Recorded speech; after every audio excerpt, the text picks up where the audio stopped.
Afamo Adadicha onye Eke Hit na Okija nwa dibịa nke a maara afịa nke nọ n'aka ndị udogachi since February 2025 apart from this case onwebro case ọbụla pụtara from that dibịa ọ na-alụ mụnwa makwa na those things anwa ndị gọọmenti na-atụ anya he's not that kind of person. Emechie the operation eweta muslim na mma akwụ 1 million naira deposit because na ha nọ na incubator and it's reading every day. Ana m eche 1 million naira ka ana m eche ego nke because ego nke m dị iche ego nke ha dị iche ebe ana m deposit 1 million naira which is a discharge was how much eziokwu na ọdị m keji mana ọmụnwa ka a na-ata ọfụ na-ayọkwa mama Anambra n'okwu nwaanyị agwọrọ di onye agwọ nwe onye nwaka bụ first lady ka ọ na-etinụ m anya ebere as nwaanyị ibe m onye ji ofu nwa ma agodi ka ọ dị ya afọ onye ji ebuo eto it's not easy.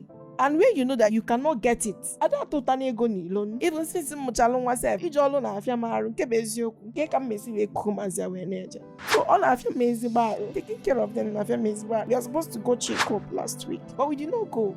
And the being noticed where they are no longer breastfeeding, which is not supposed to. Please, mom go di milk once in a day, but they are no longer breastfeeding. Anambra yokuya yado Anambra biko I need help. Ndị mụbụ ofu nwa ọ bụ na onwere onye tọrọ ya ọ na onwere onye ọtọrọ anamazi nwanne di m ụlọ ya nyọtụkwa nna anyị bụ Prọfesọ Charles Chukwuma Soludo ọ bụ na achọbụ ka otu aka do ha webinatati ya obele na BP ala Igbo mofu ụbọchị. Account number m bụ 0526268893 GTB Bank and afa dị na the bank bụ Elizabeth Chinasokwu. Ihe ọzọ m nwachara ikwukwa bụ based on ihe na-eme now mmasị onye jizi na ọ na-ekwute ihe ga-eme unlike my husband's situation mind what you say.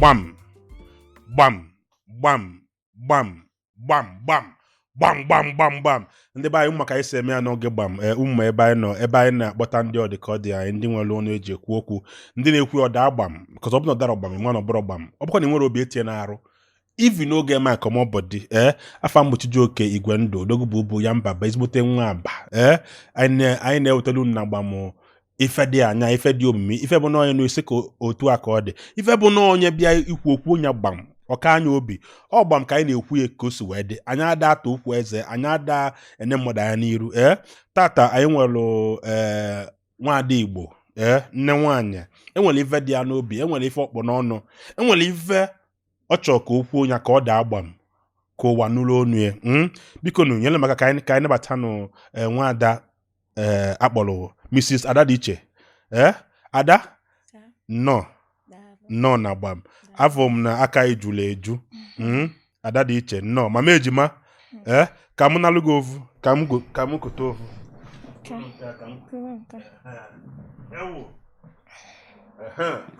ka m jide ofu ka ọ wee dịrị gị mfe nọ kọwara anyị biko kedu onye bụ Adadicha gaa n'iru.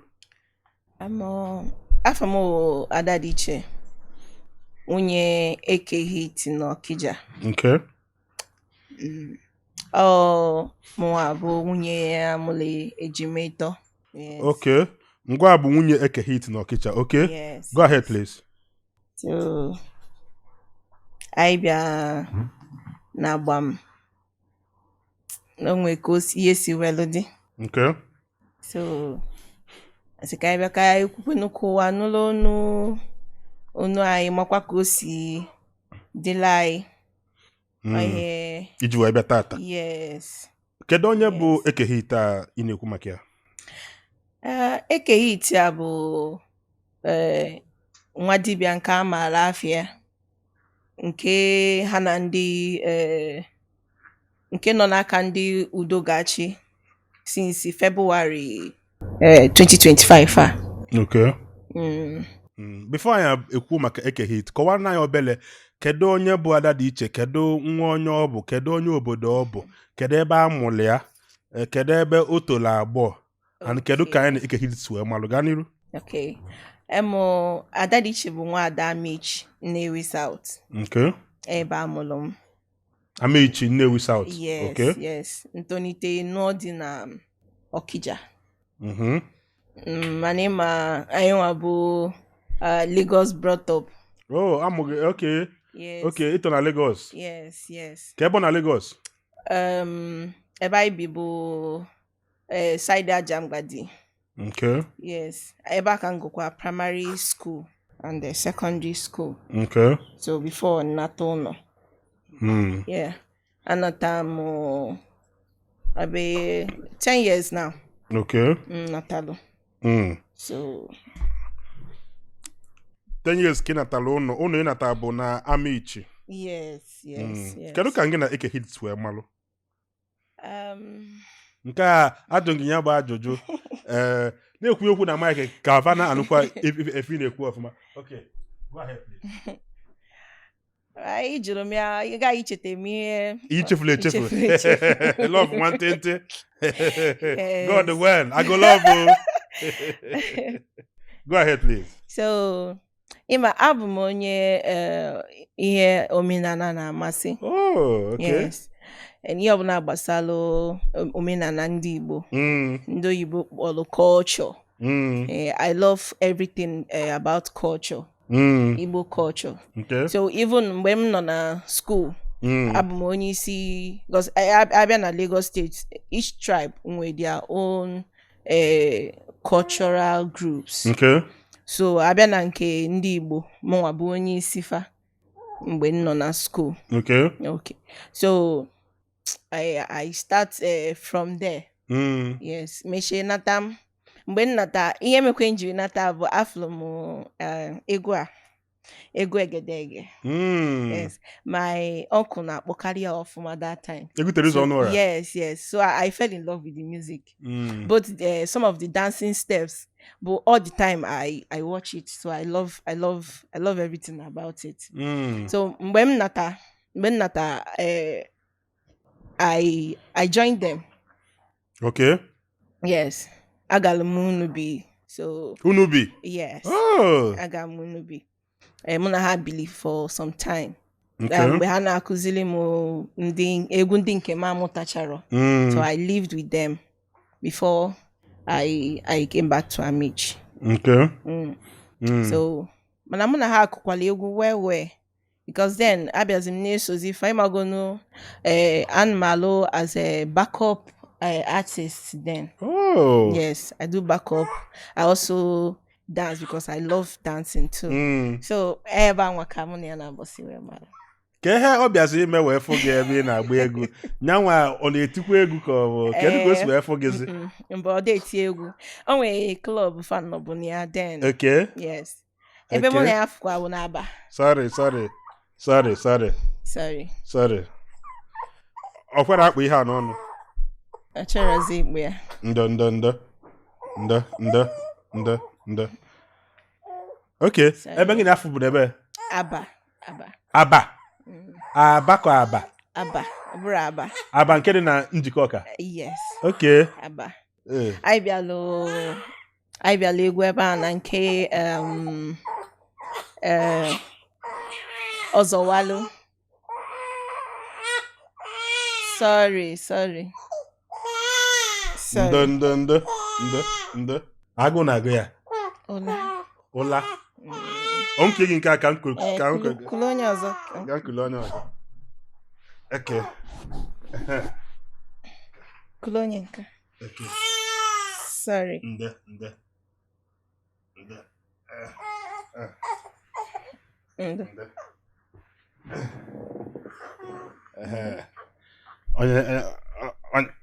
Onye nke a na nwayọ.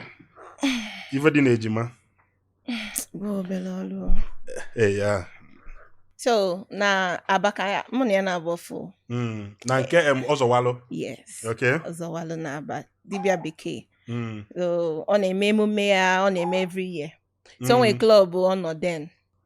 And Ọzọwalụ nọ na the club that time. Okay. So ha bịala ebe a ka mụ na ya na-abụ siwelu. Siwe malụ. Yes. Okay. Yes. Kedu mgbe gị na ya nọ? Kedu mgbe o mere ego gị? Otegokwa. Yes. Otego. Let's say about 7 years now. 7 years? Yes. Ụmụ one ka gị na ya ji? Till triplets of 7. But we have already known before the Okay. Yes. Okay. Yes. Okay. Kedu ka gị na Eke Hit si ebi for ndị ma Eke Hit n'iru akwụkwọ ngụ abụ nwunye bụ onye nọ nso asị na onye nọ mmadụ nso na anụ isi ezie kedu ụdịdị Eke Hit bụ to you ghọtago maka na anyị nwa mmụazie iyike iyi nkata ọgwụ ghọtago arụsị agọrụ chukwu DSTV ndị Okija udene na-eli ozu na nke ikpeazụ a kedu ka gị na Eke Hit si ebi kedu ụdị dị ọ bụ to you go ahead. Eke Hit I'm sorry, not know Igbo. He's a very good husband. Yes, he has been a very good husband. Yeah. And because somebody abo if onyero family, I'm sure no yenyo. Yeah. So he's always there. He's always there.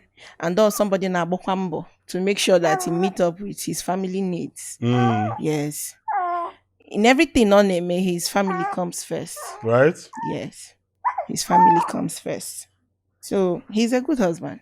So all this gra on na family emelu nwunye gra because if you mgba na-aba ebe gra dị bụ n'ime agwụnsị ya. Okay. Akuya? Yes. Obera na side Okay. Olu side ọ na office ya ka ọ bụ. So mechakwa na pụtakwa ụlọ. Anyị ebiwekwa ka anyị si ebi. Yes. Daalụ. Kọwaa life ndị na-amarọ Eke Hit ka ihe afịa bụ Ekene Humphrey Igbekweze. Okay. Eke Hit kedu ihe Eke Hit na-arụ mgbe gị na ya meet ka ihe ọ na-arụ and ka o si arụ ya gaa n'iru? Mgbe mụ na ya na-abụ meetiri o bidogo ọlụ dibịa. But before then anụrụ m so many mbọ ọgbagasị ọ tụrụ aja tipa o lelu akpati ozu mgbe ọchị ma ọlụ aka ọ mụrụ kapịnta lụbazie akpati ozu and from that ọ gakwala obodo oyibo mana ịmago na onye agwụnsị na-akpa nke ọ bụ na o melụ ọ dịkwa ka ọ na-aga obere oge akwụsịkwa ya ịga. So until Adadicha of nature. So well ọlụ dibịa and ọlụ dibịa ka mma ọ na-alụkwa wee luo today. Okay. So and from certificate here with 2001. So onye bido dibịa from 2001 till now is 25 years. Yes. So ọbụrụzi nwata dibịa and another thing dokwa na ya bụ na ọma ihe ọ na-eme. I will say from otu nyanwa si eme ọ bụ na ka m kwube ya let me say ọ na-arụ ihe maria in short. Yes, because at times ọ na-abụ nnọkọta sị ya ịba agwụnsị ga-anụ you ọ dịzie ka another person. Yes, another different kind of person. So nyanwa na-alụ ihe maria and ọ na-alụkwana ya n'eziokwu. Because since mụ na ya na-abụ ji wee biri or na akụkọ nna anụgasịkwa I've not heard or fụ onye pụtara sị nye na ya na-abụ na-enwe okwu na Okija niile be ha nwazi hụ anụwabeghị m ya. Yes, and since mụ na ya na-abụ jikwa wee mara afụwabere m ihe njisi gị na m anụwabere bụ ndị other years I was not with him. So ịmagonu ịbata azụ nwaanyị anụdala ọfụ akụkọ ya na-aga mana anụrabeghị m such and since mụ na ya na-abụ jikwa na wee bili afụwabeghị m onye ọbụla ya na ya na-abụ nwelu issue and nyanwa na onwe ya mgbe ọ bata social media is last year. Okay. Last year ka ọ bata social media 2024. Yes. Okay. February a year o ji ba social media ka o nwere this issue. Yes, because I am not at one day. I remember not February. Cover social media. Now February, onwekwa issue. Oji we ojiba social media. Oji issue. And apart from this case, now, onwebro case obona putari from that dibionalo. Since yawa. And mwa mokwana those things when the government in Atuanya. He's not that kind of person. He's not. Sorry. Ndo. Ndo. Ndo.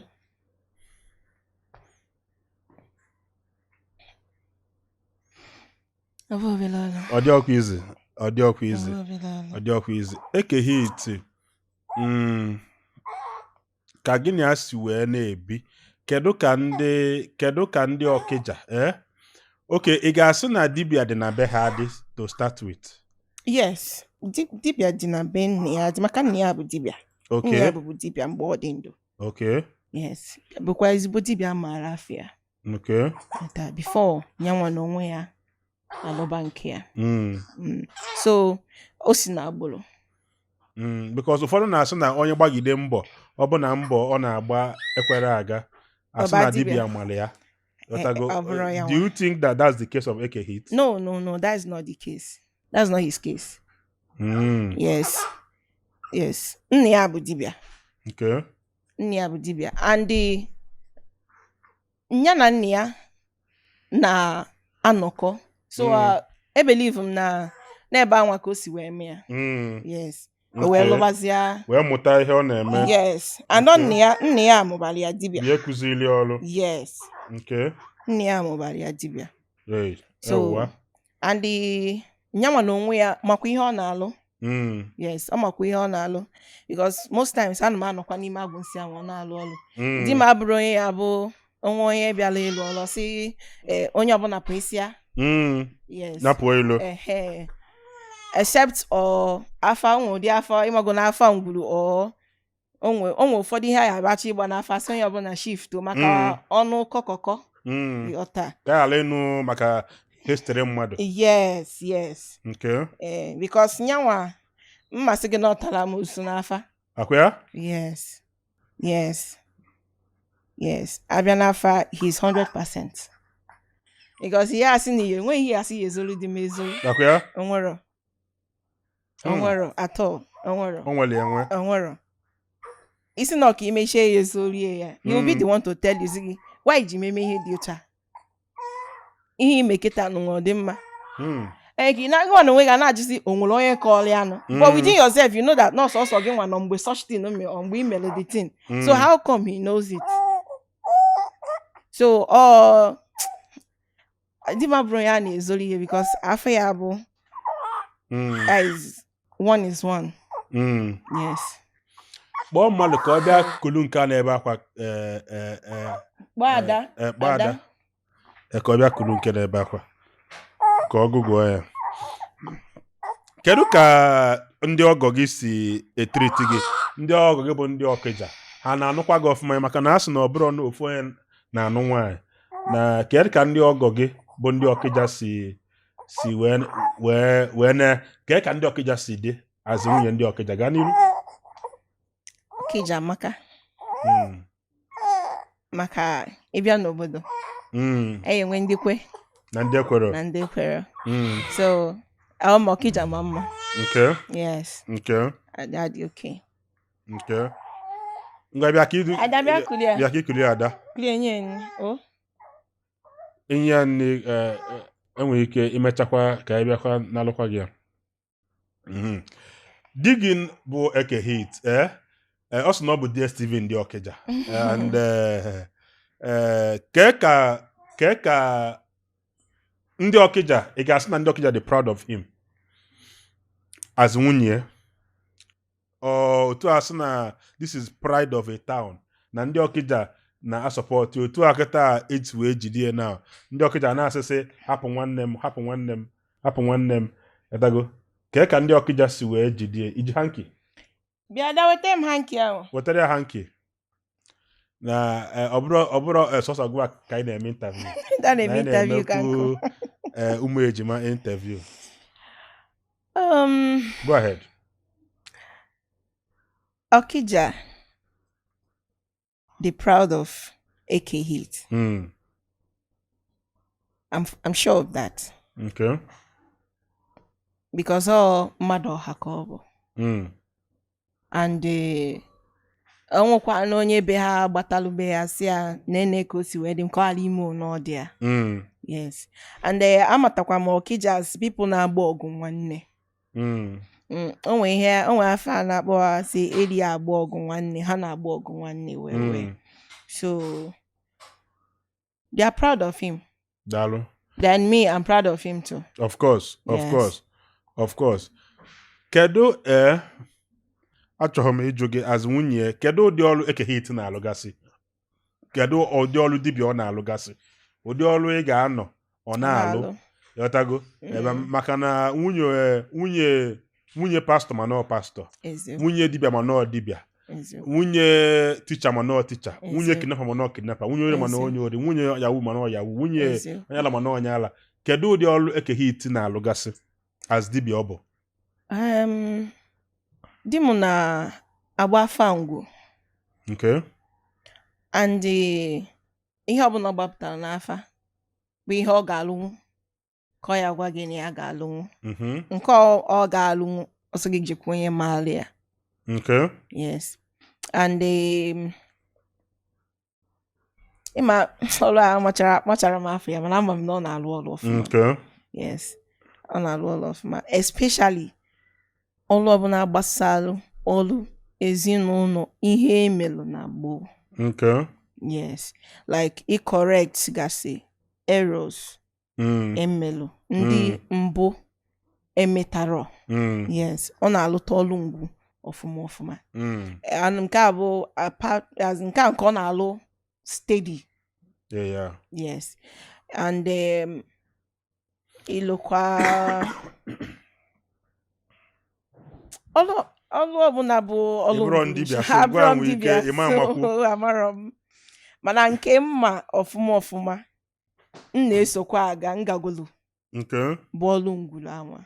Okay. Yes. Okay. Kedu ihe di gị na-emekarịsị eji akpụ ya n'ọnụ? Ka ihe ị ga-asị na di gị na-eme onye ọbụla di gị abụrụ onye na-ewu ewu ebe Okija ọbụla adreesị ịbịa social media akpọli ya n'ọnụ ma ndị na-ekwu ọjọọ ma ndị na-ekwu mma. Ka ihe ifili na Eke Hit na-emekarịsị eji wee kpọli ya n'ọnụ? Eke Hit bụ mmadụ ọha ka ọ bịa bụrụ onye na-akpata ọkọchị.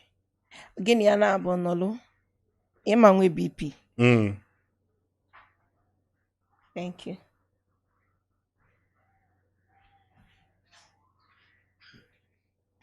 Ebe ọ bụ na ọ na-ada ajụ oyi. Yes. Ebe ọ bụ na ọ batara sị ga ebe a jụrụ oyi, he will do one or two things to charge up the place. Everywhere they charged up. Yes. And Okija na-ekwute okwu. Yes. Na mata njakịrị. Yes. So even na social media ya mmasị gị na most of the time na bụ ọnọkata ọsị m seti ya kamera ya na ka ịchọkwara ikwu ị na-eme vidiyo n'ọhụrụ ọsị mba na dịka social media jụrụ oyi. Ka ya kwuo ofu okwu ka ebe niile gbawakwa gara. So ọ bụla ụdị mmadụ ya. Yes. Okay, let's go to the reason why you are here. Okay. Kedu ihe menụ kedu ebe di gị nọ? Kedu ka o si wee nọdụ n'ebe ọ nọ? Kọwala anyị ka o si wee mee mgbe ibido fụba ihe na-eme ya na ka isi wee fụ ya. Gaa n'ihu. Di m nọ n'aka ndị udo ga-achị. Eke Hit. Ndị agụ na-eche mba. Okay. Ọka dị mba Eke Hit. And on about since February 2025, which is on actual almost 9 months now. So I look at them one night like that. Touch naga everywhere. O job mo. I was like, isn't it na abazi odokwa? And I lock the gate. So how come? Oge a na-agba ụkwụ n'ụzọ gwa na-egbuwasị the whole door, even glass bata our waiting parlor akụwa.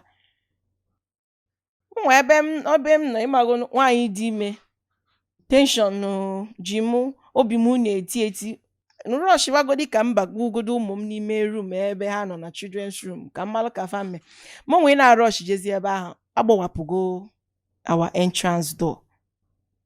Nikwe group of men on black. Nabani. Yes. a na-eme ebe 12 nke ime abalị.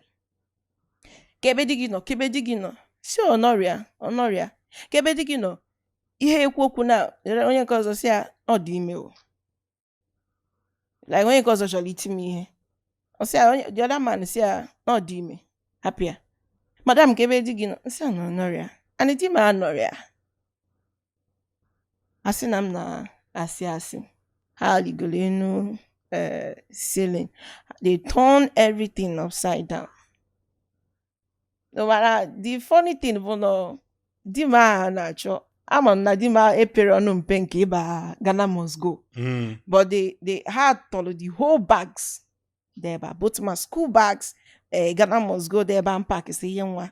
Then ịmana ọdịbịa family ke na nwike wọnụ mbe baya na Ghana must go ma baya na akpa gaa n'iru achọrọ dị iwọ mbe ọ ya ghọnụ nke nnukwu otu ahụ ọrụ ya gaa n'iru my dear. So atụsasị everywhere akpọfụta ya ilo nkulu nwa m tọlụ nke ndị anụ ha na-ajụkede ebe ọ nọ obere oge akpọsta ụmụ ọrụ di m mmadụ na-abụọ na-enyere ya aka ụmụ nwoke na-abụ. So obere oge ha bukọwa ma machine even moto nke paakị mbọsị nje ka m start ya di moto gaa hospital ọ bụrụ na afikwasịgo the key. So I don't know if they are trying to start the moto bully ya pụọ. Amam ihe actually ime short. So everywhere was turned upside down. So mgbe ha na-apụzi I rush them. Isi ado kedu onye unu bụ? Because unu bi otu anụnwa turn everywhere unu na-achọ Eke Hit. Kedu onye unu bụ? Ọ bata kedu ndị ya agwa ya chọtali anụ. Ọ sị ya ọ bụ na di m bata. I gwa ya report na Lion Building. I said back a Lion Building door. Some knocker. Said okay. So they left with the in the because Oludi mgbe hapụzi ka m tụtọrọ phone kpọọ di m si na nekwe ihe na-eme na onwe ndị bịara ebe a. Onye nwa na onwe ya was surprised. Ndekwe nke mmadụ ịchọta ya by that kind time. Onwe onye na ya na-agbanwere okwu atọ. It's okay, no problem. Ọ bụrụ na ị bịa ka ị ga zanoku akpọlụ. So some people were like, yeah, Jana. Ụfọdụ si eje na. Mana one thing no kalmobi bụ na ama m na nwere ihe di mume. And na nwere onye ya na-abụ na onwe okwu. Okay. Ama m dị mmadụ ọ bụ. Mwe si okay. Ebe ọ bụ na ọdụ otu anụnwa. Gaa ma ife a na-akpọlụ gị. Which at a time self mụ abịazi na-asị ọ bụ na mmasị ya eje na. But ọjịja ahụ o jelu kakwa mma because ọ bụ na ọ garọ ihe niile ahụ ebukọsịrị ọ na-eme na ọ na-egbu mmadụ na o ji mmadụ agwọ ọgwụ ego na ọ na-eme nke a na ọ na-eme this. Ọ bụ na ọ gbawala ọsọ enwere ebe yes o so nye jisi ya na ngwaje ịzanụ ije ebe anwa you clear yourself in natawa. I don't know that no get take this long because I'm condition no then and mgbe anwa ka need the most. Nne ya anọrọzi nke nne ya ji anụ ya and ofu nwa ka ọ bụ my own side kwa nwerozi m nne nke nje enwe nna yọta. So si ya ga ịgbawa ọsọ ebe ka mgba anyị gba eje since you did not do anything and I know you did not do anything so jezoku onwe ihe ya eme gị like that. So the following day bụ Tuesday because they came abịa n'abalị Sunday.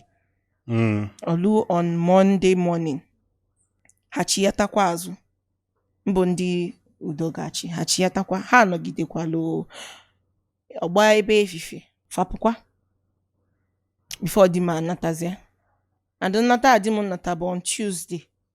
So mụ ya na-abụ soluzia anyị bịawa Ọka eso m ya wee bịa Ọka that very first day. Mana mgbe anyị bịaziri ekwuchezili okwu surprise to me asị m nwaanyị I should go na di m ama nso m wee na ọ dị m ka m aghọtachara ihe ha na-ekwu na ịmagonu mgbe ha bịazi dizie mean I say, okay, no problem. Can never. I'll come back tomorrow. And you na cousin Bible after 8 in Kima Bani. I have to lodge in Oka so as to see him the following morning. Kamalo. Yes. When Jiwelu sizie na hotel putazie that Wednesday morning kambia fair. Anozimo na their office. Hasina maga ha abata. I should wait. Then when time. Ndị mmadụ ji abịa afọ mmadụ. Anọzi m ebe a phone ma ring ya. Asị na those people bịakwala again. And na fa akpọ di m welu bịa. That was that first video. E postulu. I say abịa make a hit arrest. I say anọ m ọka ebe a na-eche ka time uluo ka nwa ike ba wee fịa wee naba. Asị m mba na ha nọ n'ụlọ kịta. Na ha na di m nọ n'ụlọ na kịta. Nsi oke ntọnọ moto naba Okija. Gwa ya moto? Yes. Mgbe nji wee na-alụzi Okija, ha apụgo. Ọzọzi bụ mmadụ ihe weteziri na phone si m nne ya. Ikekwula ọtọ ọgwụ. So, comment, ịbazie na comment section, ihe ndị mmadụ na-ekwuzi, as in, ike egwuzi amụrụ. Okay, Eke Hit ji aka ya wee jezie oku. Yes. Then zasi oku. Yes. Akpọrọzi anya. Yes. Nachi ya na bie. Yes, that's... Mezie video. All those men no so see. Yes. Okay, because people now see whether more arrest ka bia menya that day. No. Ha bialo n'abani Sunday. N'abani Sunday. Di manoria. So, only on Monday, imagine odogwa batabe like that. You can't just come home anyhow. Iya no go do no ki malo what is happening.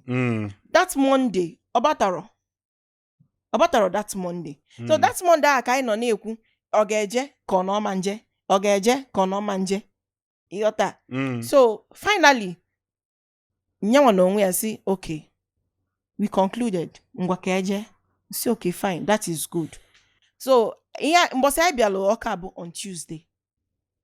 Then that video anwe for that day those people so you went up but on Wednesday. Okay, Habia searching. Okay. Mgbe natalo njubazi ake ihe abia me asina abialo search sia the whole compound. I was surprised because I'm na compound Eke Hit aharo no ka. Amanu mo ko ha, which is that night anwa onwere ebe fa agbaforo. So kezi ebe ozo ha biazikwalo I search.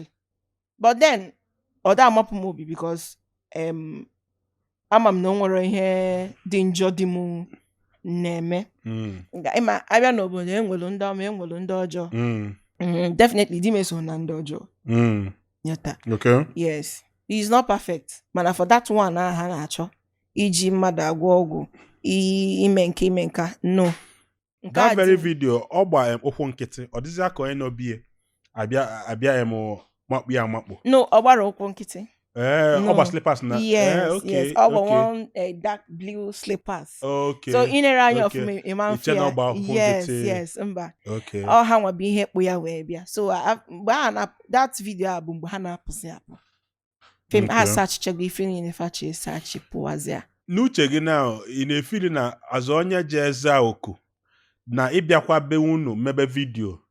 Do you think na odero necessary? Because I feel na just welia we make show mo welia create a content because onye obiago nuzo okuno. So because I for the amount of men bia I say ofu onya ka eji we follow this.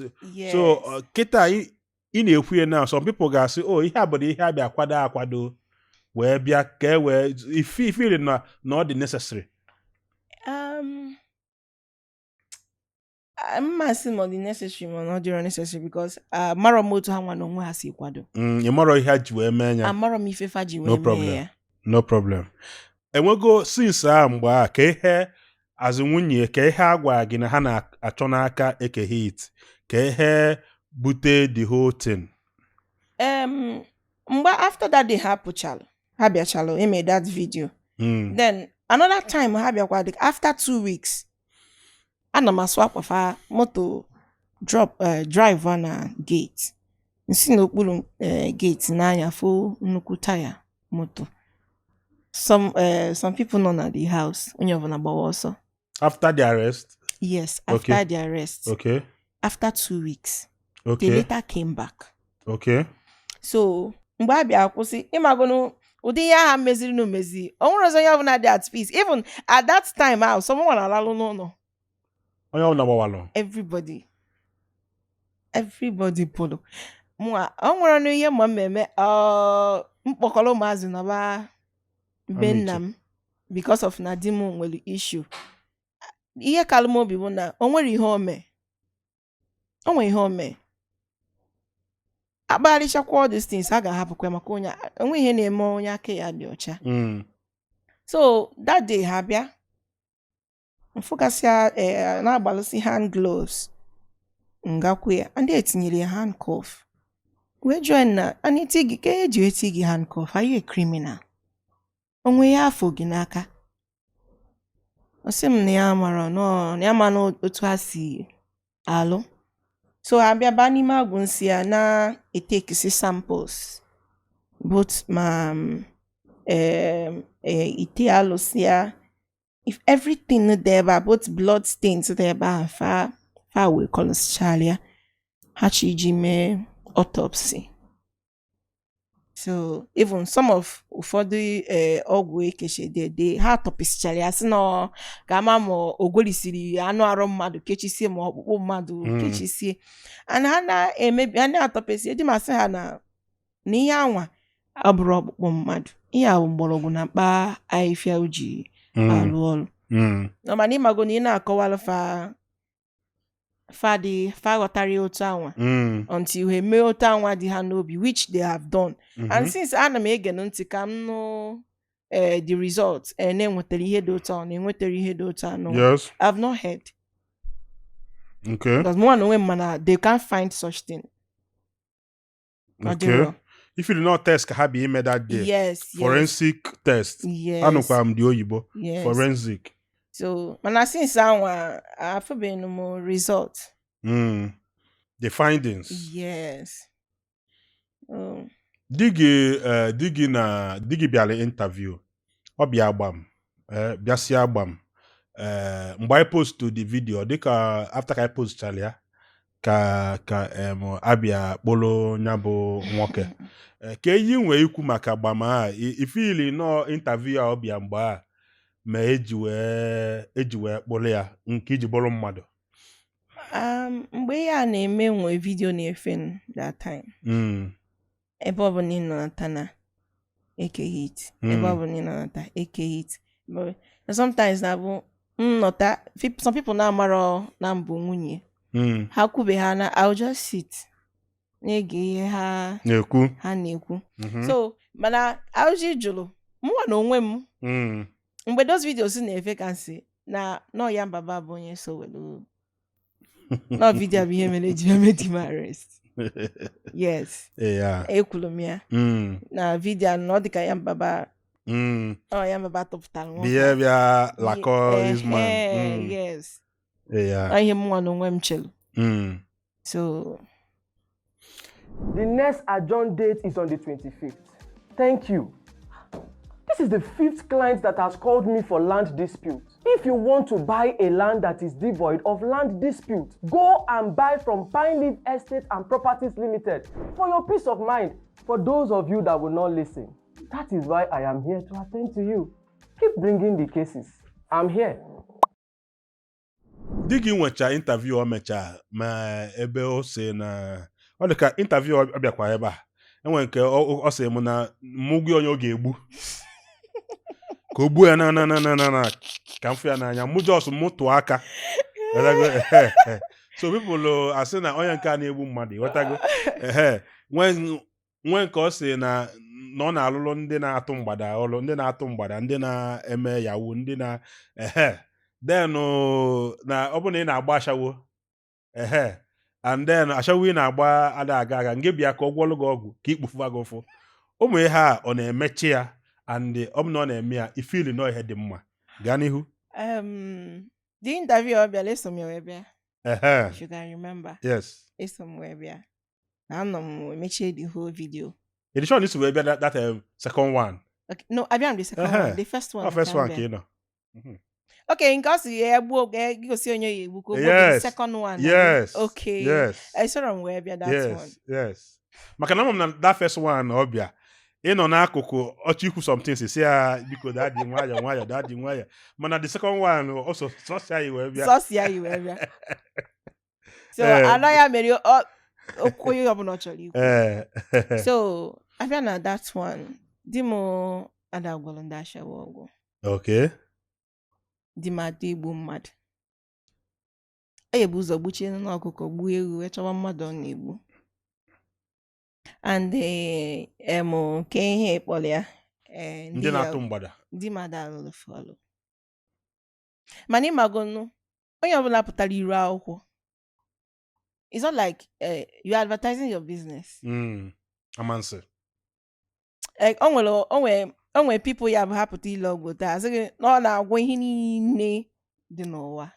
But when you come in, when you go to your office, asị gị nekwe nke anyị na-eme na ife ọgwụ anyị na-agwọ na ife ọgwụ anyị na-agwọ nke ji bụrụ mmadụ. Yes.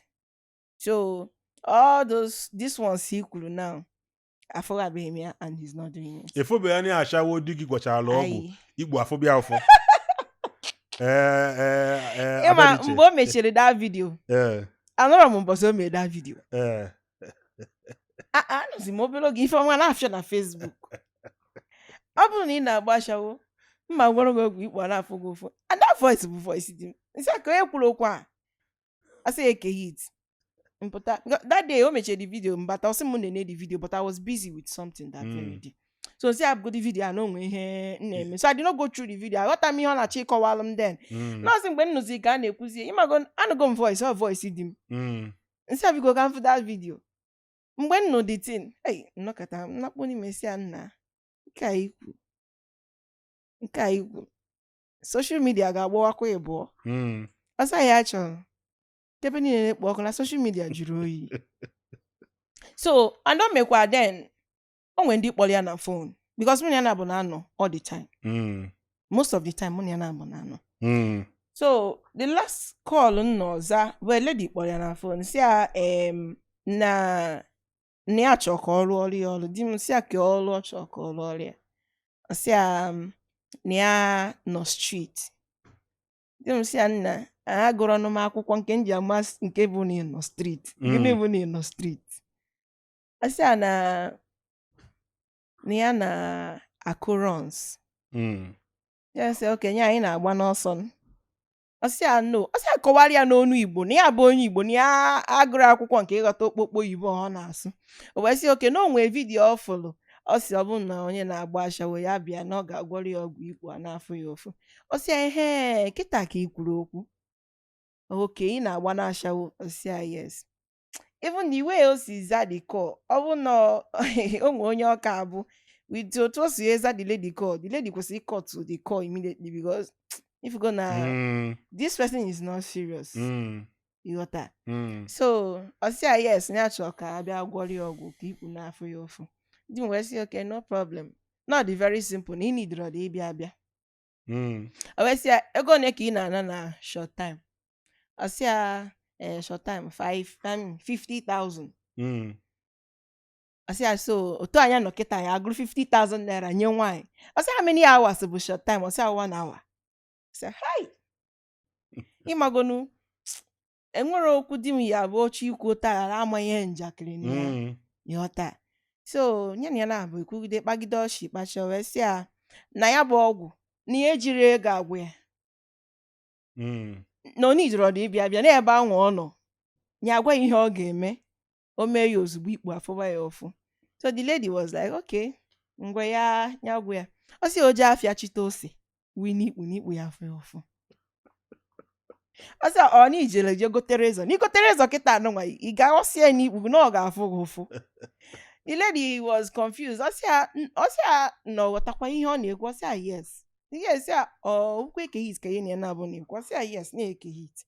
Na ọ bụ na ọ da ya kpọọ video call. The lady called video call.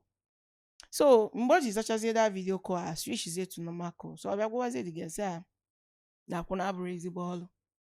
Na ya pụtara na video kwuo na ya na-agwọlụ akwụna ọgwụ na ya da agwọrọ ụmụ akwụna ọgwụ and na ọ bụ nọ na alụ ya bụ that she should stop it na ọ bụrụ ezigbo ọlụ na akwụna na ebe akwa nwa na nka start advising the lady after then they end the call. So onwerozi any other person or any lady biagolu no for that kind of. So be ndị akwụna abịa sịsị kwa onwere ọgwụ ikpu. No. Before mmadụ abịa na yard onye a na-ebu ụzọ kpọọ na phone. Eke Hit ka m ya na-ekwu.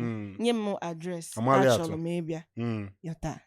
And di m bụ somebody bụ ịbịa ọ ga-asị gị ịkọgide n'ụkọcha anọ sị gị nsogbu adị nye anụ gị ife ikwu mana na ya ebu ụzọ gbaa afa nọ ihe ya gbata n'afa ka ya eji wee mee gịnị mara ife ya na-alụ na nke ị na-ekwu kịta anụ nwa na ya enweghị ya ma ya ga-eme na-afa ga-ekwute ebe problem si ọ ya asịkwa gị n'ọkwa ije ụlọ ọgwụ na a ga-esi gị jee mee test na ime test wee maa ihe na-ebutere gị isi ọnwụ. Yes, so for nke akwụna anwa nke anwa dịrị just okwu ekwu n'ọnụ 4 days kwan because Eke Hit na-abakwa na ọgwọsị alụ gị ọgwụ 4 days ọ bụ na ọrụrụ ọrụ gị bịa wele ego gị back. Some people adịra gụkwa na social media sị na ọgwụ arụrụ ọrụ mgbe nwa ka ihe okwu a pụta ifiri na ọ na-eme ya ka ọ bụ n'ọjọs ife eji ele afịa kwa gaa n'iru. Nke 4 days abụrụ ife eji ele afịa. No, abụrụ ife eji ele afịa. And ọ na-ekwukwa ya na-ekwukwasị na ya ga-ejikwa ego ya lụọ ọlụ gị ọlụ.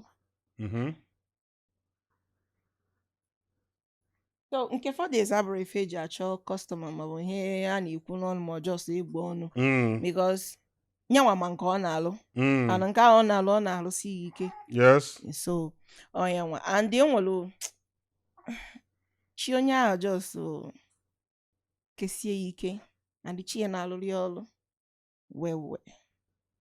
So ị na-ekwu na 4 days a na-ele? Yes. Oh. Yes. And ihe o ji asọbụ na ọwụ ọkụ gị were ego ya bụ ebe ọ sị gị na ya ada emekwe ka ya nalụ gị ego. Ka ọrụ ọchịa na yes, ya ada eme ka ọ nalụ gị ego. Na ọ bụkwa na if you know that you give him the money ọ ga-ana ebe anwa onwe the materials ọ rụọ ọlụ gị ọlụchalụ gị you pay him. Ọ sị gị na dibịa adịghị aba ọgaranya na ọ bụ maka na dibịa na-alụtazi ụnụ na nke ikpeazụ a. Yes, so nke 4 days ahụ abụrụ ịgba ọnụ except ma ọ bụ ọrụ ọmara anyị ọ sị gị na ya mara anyị but for that one anwụ ọma anyị ọ gwara na gị na ya ga-alụ nwa ya ọ ga-alụ ya. So ị na-ekwu na gọọmenti aka enye ya test nye ọgwụ si ya gwọọ ka ọ lee for 4 days ọwa ọkụọ no need of arresting him again because some people na-asị si ma any arrest o nwere ike 4 days ọ pụta ma ọ bụ si nye ya ọgwụ ka ọ gwọọ 4 days ọ bụ na ọrụrụ ọrụ ama na ihe ọ na-ekwu as in putting him to test. Onye si na ọ na-eme ihe a si nwa anya ifiri na gọọmenti aka nwe ya si ya megodo ihe a. Ọ bụ na gọọmenti nwakwara ya nke anwa aka dị beta. Nakwa ya? Yes. Because ọ yipụta n'isi onye anwa nye ihe anụnwa mee ọ bụrụ nke ọ na-eme ọ sị gị na ya ada eme ya ọ bụrụ nke ọ na-eme ọ gwa gị yes nye na-eme ya ya bụzi na o mechezieli o metere ya. Assuming they put him to test, I know he will pass it. Abi? Yes. I believe he will pass it. Not that I believe, I know he will pass it. Kedu ihe gabiga as nwaanyị dị ime ihe a ewe na-emecha? Kedu ka isi wee handle ya? Kedu ka o si wee mee gị n'ahụ? Because anụgonu m nwaanyị ama m ihe mụ na nwunye m na-eje ma ọ dị ime ịghọtago and ama na nwaanyị dị ime na-ekwu ha ka akwa maka na ndụ ha dịcha at stake. Kedu ka o si wee how did you handle it because ịdị ime ọmụmụ of course mgbe a ka isi wee handle the matter? It was not easy. It was not easy because mgbe di m polo that February anwa kind of 5 months. No, 4 months. And I'm been more than one before. So my gas scan as not 3. So as I'm Manabia hospital every two weeks for check-up because now enwero space now for. Imopulu obele arụ. Yes. Before that, Abiame, it was hell. Because Onyeji did everything. And at that stage, I want no. Asimome mezina ihi keme mezina ihi obuna gene stress him. But na abuna mo abonye ada no fuebe. I don't like staying one place, like staying idle without doing anything. Not at more in a week. Malu nolo because of one thing or the other. But for these triplets, it was totally different. Because as that 4 months I feel you gave benine. So what me do no go, me go do no go. Me take care of myself and other children. That moment we feel each other because mo achena have oje 1 or 2 weeks. But I'm na Egwada yaligo bu. I know that imu nwa ma adigo nso. Kwesi mi mu nwa na June. No, kwesi mi mu nwa na first week of July. Even that day mu nwa amaram na mu nwa. Or based on overstress, the children are to go weak. I'll have to add me table because mbana babu egwu agbagidezi me egwu imago ordinary you say no, you stop dancing. I only love okay egwu and start your own. So be those here my own. So throughout the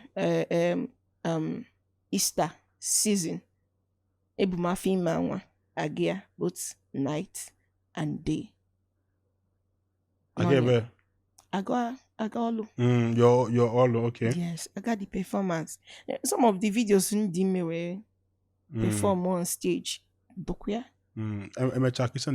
So people were like, why is he singing at this stage? It go very heavy. I goes negu. For the food himself, I has tata manga fegi nega among. But I'm more man olubi. Or 6 months. Man, I feel you go everywhere. So Odira kwa mizio. Mmasi self no ka dream is mgbe ndi ime karịa now. Mmulo nwa anụ. Because ego ọbụla nwoke dobere wee pụọ bụ mgbada ka ọ na-agbada. Ọgwụgwụ ka ọ nọ. It's not increasing. And the time one neighbor now, I can't start going asking him for money. Imagine na ego. Ebeko isi wait here. So Odira easy at all. Even at times when the mable, you make njiwe at that stage because I'm on 7 months. Oh, 7 months. Yes. Yes. So sometimes Adimaga hospital ochesi agwam mobiawa. Even with that in the meche, both the stress be too much. In hospital one day, I said na busy every week. I didn't meet up because he go no got scan, got test, and on a treatment. Then the hospital abroad nobody hospital. In about 2-3 days, I may go in nota. So most of the treatments are garomia. When he now was so near melo ojiwe they like that. And the aquapulmozu benam aquamozu on 3rd was Saturday. On Sunday, I was not getting myself I was a joker. I have to drive back to Okija. Now lo drop home at the Gaba hospital. And my aim bono nreba wakenye mogu kamwike naba because I don't have money to go for tests, go for scan, and the rest of it. Some the doctor say, nagain, me admit. I said, doctor, no, I don't want to admit. ụfọdụ onwe onye Okija nọkwa that place where from sim and nwunye Eke Hit olugo si amba n'olube. So later when the man came back, fuzie na drag iyano sanamahano iyano sanamahano. So the man was like, what is the problem? He said, the problem now, bro, the money. I can't just come and lie down in the hospital where I know that I don't have the money. Yes. It treat chemu ndoke. Otezielu mbiu. Nke have another sickness. Because there is no way I'll get the money. So before I assist him that na game VE. No, MHSM VE. Then if I want to go, I will go and sign. That nam nabalu no mwem. Na me kwetoro ano. Ozi ebe anwa ka asiri ejideziem. I say, okay, no problem. I just not today, tomorrow I'll go. But I don't have money. Back and I say, I don't have money. I said, no problem. Not knowing that now, they already see what is about to happen. So after then, Olu na kwebe 3K on Monday morning. I said, mo namut wete deposit. It's a deposit of what? Na kwadi ime operation. I said, why? I'm not sure any more one. Only ihe na-eme m akwụsịgo na I'm okay, I'm fine. I said, na this thing now because that they hold me down with the treatment saying, do I want to lose these babies? I said, no. I said, okay, then I should calm down and take the treatment. I should follow the instructions. Not knowing that the babies are weak. And that period, that season, I hardly eat. I go adago because onwere space in na aba. Only 2 or 3 spoons. I feel jugon. My name was on obele ni and Lily be The 3 of them. Yes. Will feed down. Before I measure the operation, that's Monday morning. And I made the operation. Mani hem nature one na that's yet and dinable. How will I sort the bill?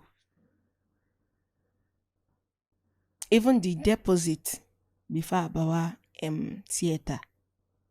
I have to start making calls. All my uncles say and my uncle and me no, you call some her colleagues say and I have issue. They have issue. But thank God some came for my rescue. They paid the deposit. We proceed. My neighbor one dinner. Mbe the operation pota. I said I should sleep. I can see the phone. I keep making calls. All the whole contacts on my phone. I said no email operation. Pota no allow that I should sleep or they will seize the phone. He said, if you seize this phone, do you want me to be alive or dead? So choose one. I'll give you this phone. Before you but no yeah, you don't know what you might go see where them. Say Marcos here dream. And not the wrong it's not good for the health. Now I have to sleep and rest, this and that. So leave it for me. I will rest. So before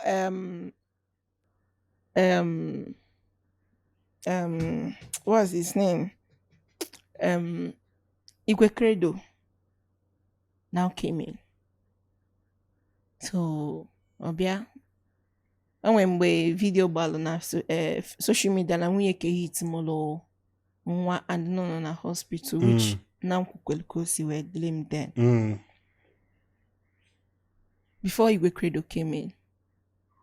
Igwe Credo bia future everything. No one ya he was like, chai, that people outside would think everything is fine. Not knowing that everything is not fine. He said, if you know what to do, if you know what you can do, be cool. Just do. The most important thing now, but these children. Because after Kantete, ewete Muslim na ma akwụ 1 million naira deposit for the children. 1 million. Yes, deposit, because na ha nọ na incubator and it's reading every day. Of course. And I 1 million naira. Ka na eche ego nke m, because ego nke m dị iche, ego nke ha dị iche. Ebe ana m deposit 1 million naira, which is a discharge was how much? So it was not easy at all. Before Igwe created a video, people from his page helped. Then Lady Amanda Chisom, from her page, people really tried. At least from her page, I was able to pay that 1 million naira. Wow. Shout out to you, Amanda Chisom. Nice one. So I'll keep thanking her because she really, really tried for me. So then every other bills on our potassium, because every day with one bill, every day with one bill, every day with one bill, apart from the deposit, ego one na buffer. Anyway, nke wetel one day, some of them will take 250,000 naira for them, just to inject them that very day. The Nobelempo. Yes. I think I know the drug. For the 3 of them.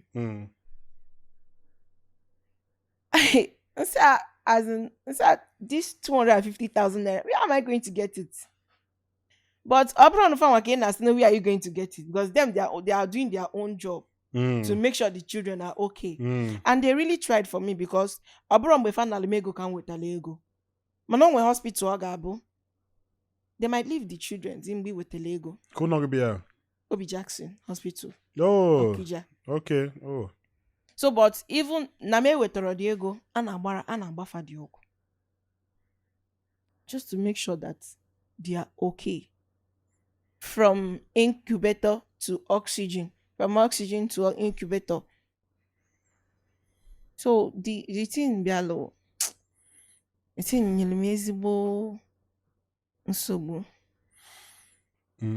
Out of the 3 of them, Eke Hit cannot do winner na nwunye emule ejimito. Yes. And then the class na chokwe go to help and everything. Yes. And when ka government is like at least government man though na they are doing their job too, man, when ka see where out of obi ademma assist here, knowing that okay obody ha ka akpa mana ebe obona ihe a emego ka help kene nwanya enwe ka isi wee nyela aka.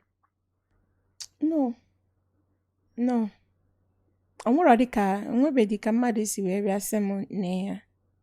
And the government are assisting you with this. On a government ka awolu nka support ogi. Mba.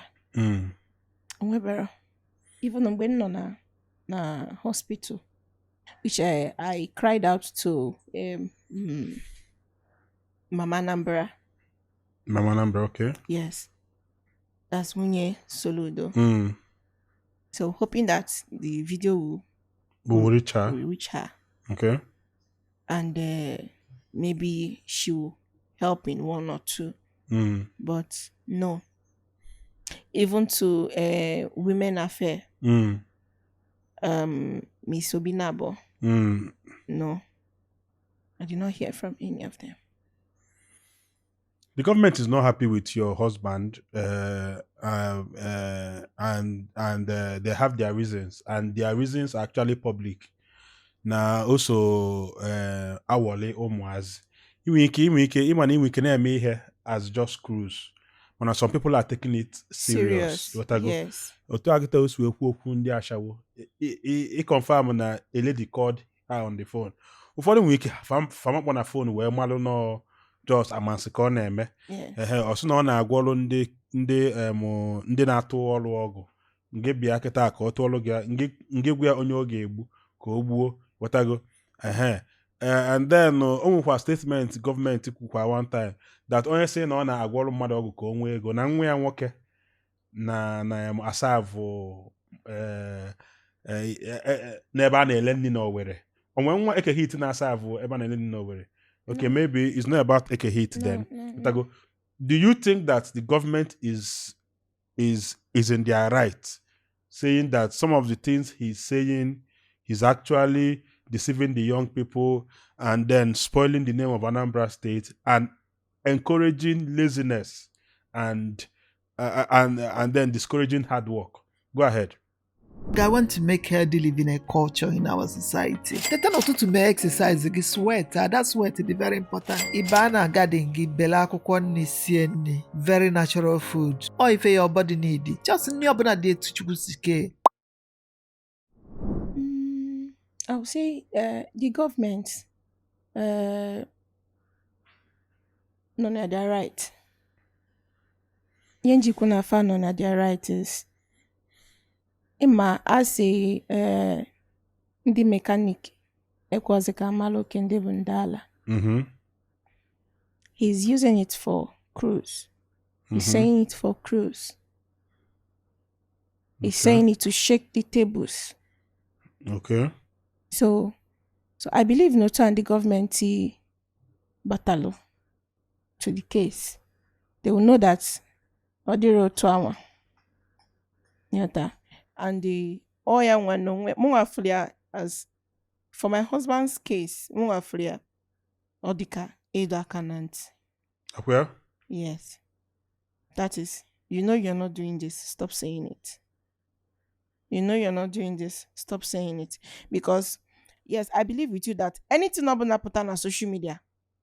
Now I got to the whole world. Some people got fear. Chiochi got felu. Some people got fear. Take care serious. And it take it serious. How one know where you not find because mama, is this thing cruise or reality? So I believe that's what the governments are trying to find out. I'm not against it. They're on their right. They're trying to find out the truth. And I know that they've already known the truth. Eke Hit is not into such. If you na ha amago nke be eziokwu. Yes. Ke ihe mekwanụ na ha ahapụbenya for a while now. It's not actually 9 months. Ke you feel me na eju ekaka jidie ma obu na aka adi ocha. Let me say na ha na due process. Due process, okay. I am so ị na-ekwu ịgba m kịta na Eke Hit ada agwọrụ ndị ori ọgwụ ọ na-egbu mmadụ nwere mgbe ọ da-agwọ ọgwụ ndị ashawo ọ dị egbu oke ite okay ọ da-eme oke ite no ọ da-agwọ ọgwụ ndị ashawo ọ dị egbu oke ite ọ dị alụlụ ndị yahoo ọgwụ then what else again no nwere okwu ndị pụtasịrị then ọ dị egbu mmadụ ejide Eke Hit na ndị ọzọ ụfọdụ asị na Anambra State bịa jụọ oyi na ọ dịkwa ka aka ha adị ya because ọ dịka Anambra ejuru oyi mgbe a n'eziokwu ka ị nwee ikwu maka ndị si na Anambra juru oyi mgbe ejide ka ngabụ ha the three musketeers as in the three people ka ị nwee ikwu maka ya the table na with the news now for on social media, Anambra juru oyi. Ojuru oyi. Yenebe kanebe. Yenebe kanebe. And as for my husband, Eke Hit, he's not supporting anything evil. So I believe na how kachawakwa the main thing in emekwan. Yes. Anambra ajuru oyi. At all. Mana ihe bia nebe na tatukwa now. Because ayada anuzi everyday kidnap. Everyday kidnap. I believe since Andy Udogachi Mudeshedo, some people ni mafia then Adima Nokalizi, they kidnap today, kidnap tomorrow, kidnap next tomorrow. Everywhere we are jutoyi now than before. Manima that time I want to bolo able dimu with indoors. Everybody was like, what is really happening? Keifene emenu. And onye ọbụla bịa nakpụzie na-egezi ntị ka amalụ ma those people For real. Yes, na bụ ha for real. Yes. Yes. So, but my husband is not one of those financial. He's not. Ka ha na-ekwu now, ka ha na-ekwu iso ha eje court, ka ha na-ekwu ejego court ugboro ka ha na-ekwu na court. A na-ekwokwu bailu ha ka ọ na-ekwu okwu have they bailed them, then unu akabe wee bịa meet the bailing conditions ka aka na ka ha na-ekwu na court ma eje court ka bụ the update. The update now bụ the bailout ka na-ekwu okwu ya. So we are praying that next course na bailout ayapụta and they will be granted bail. Okay. Ebe ha nọ a na-emekpa ha arụ, ebe ha nọ na prison ka nga ka ebe ha nọ ka ụdị ebe ha nọ ka their condition their way. Onye ji eji bụ onye ji eji. Okay. Me nọ na prison o, me nọ na cell, me nọ behind the counter. Nwere ebe ọzọ edobe gị. You are not free. You are not free. You are not free.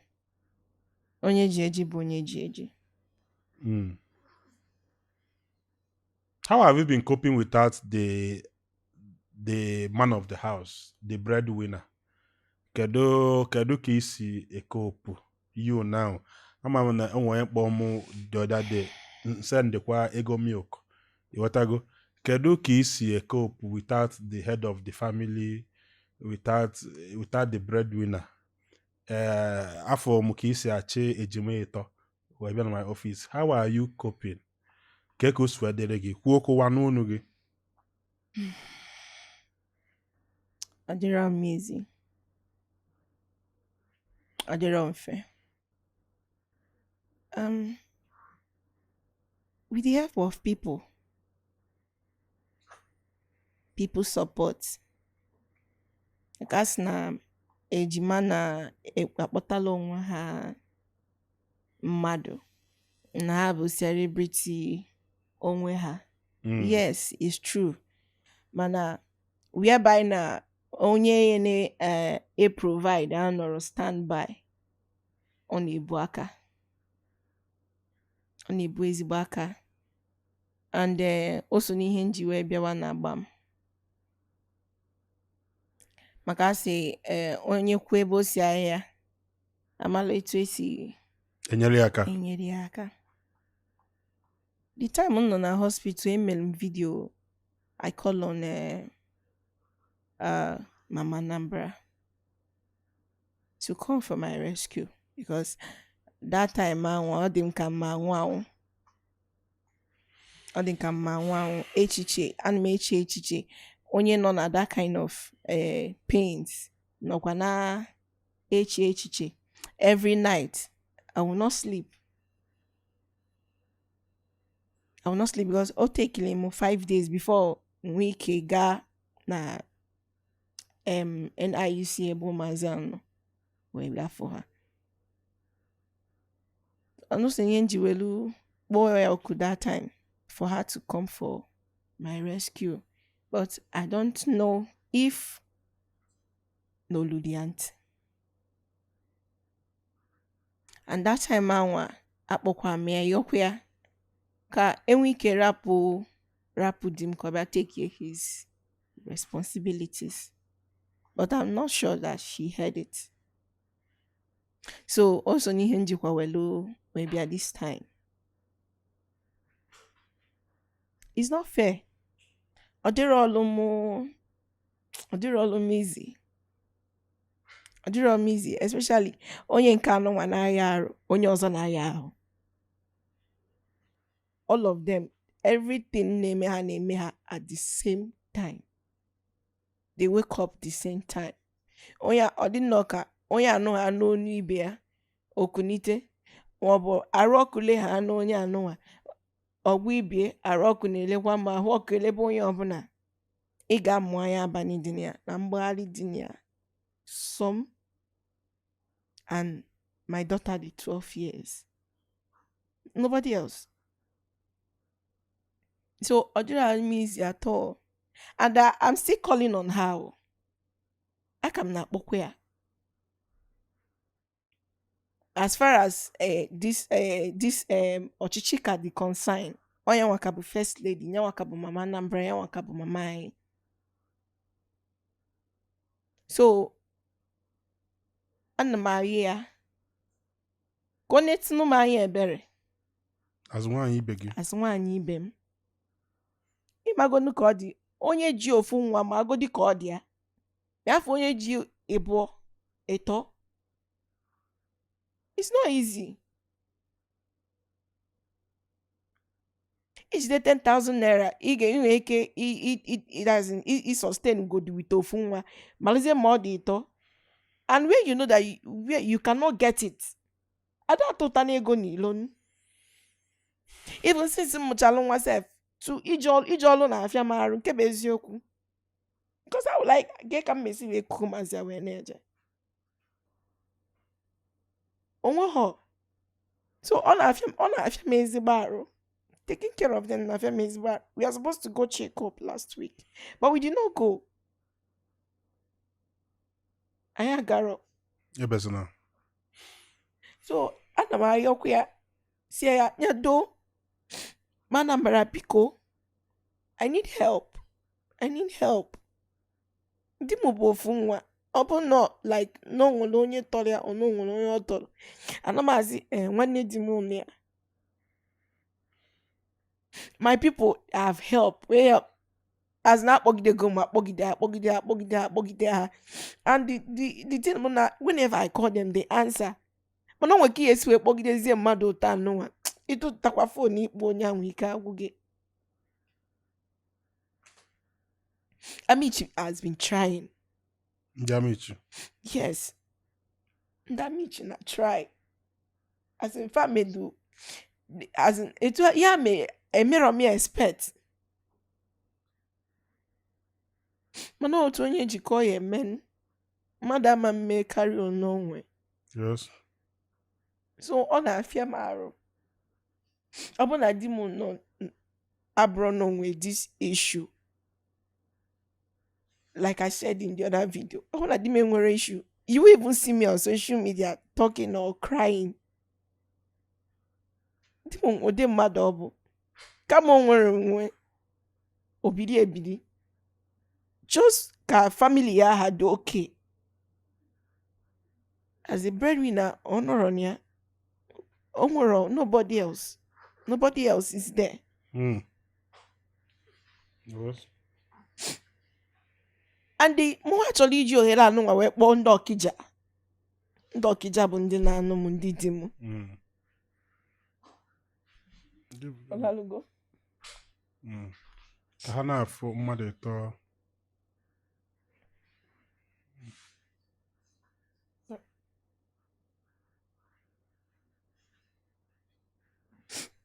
Ana m akpọ ndị Okija niile. Ndị obodo Okija. Ndị Okija bụ enyi. Igwe Okija. Ihe niile bụ ndị eji wee biri na Okija. Dịka na-agbalị izu. Famezie na enu m anya ebere. Eziokwu na ọ dị m ka eji mana ọmụnwa ka a na-ata ahụfụ. Mụnwa bụ ihe na-ata ahụfụ niile anụnwa. Ọ bụ na ọ bụrụ na m ji ọ bụ na ọ bụrụ na m mụrụ na ndị ime mụ maazị na-ata anụnwa. Ọ ga-adịrị m mfe. Liz ndị ọzọ bụ mbọsị ifụlụ aka ihe eti akịta nobody will know. Mbanụ nke anụnwa ka onye ya agwa ya kịta na ọ dịrọ ya mechie ọnụ ifugoro ihe o mere ebe a mgba until ọkwa ekuchiete gị azụ. Because if he there he's okay. And being otu si wee dị, they are no longer breastfeeding. Which is not supposed to. At least mom go once in a day. But they are no longer breastfeeding. Why is that? I can't carry it. It wasn't miracle. No. As in the strength. Alabuku na ebu ọka ọ dị. Yes. And ịma mgbe ejinye mmadụ na-aba wee kute onye nke ọzọ. Mgbe eji wee ṅụchaa gị ya. enyegodo ofu onye mụrụ ofu onye nweduko esinyekarị ofu onye ara ajụ ebubie ma afụzie mmadụ ịtọ. I agree. And the family child, they will still be crying. Because o jiri ofe afọ. Ama abromo onye okenni like that. Mana that little one ligodileli kekodi.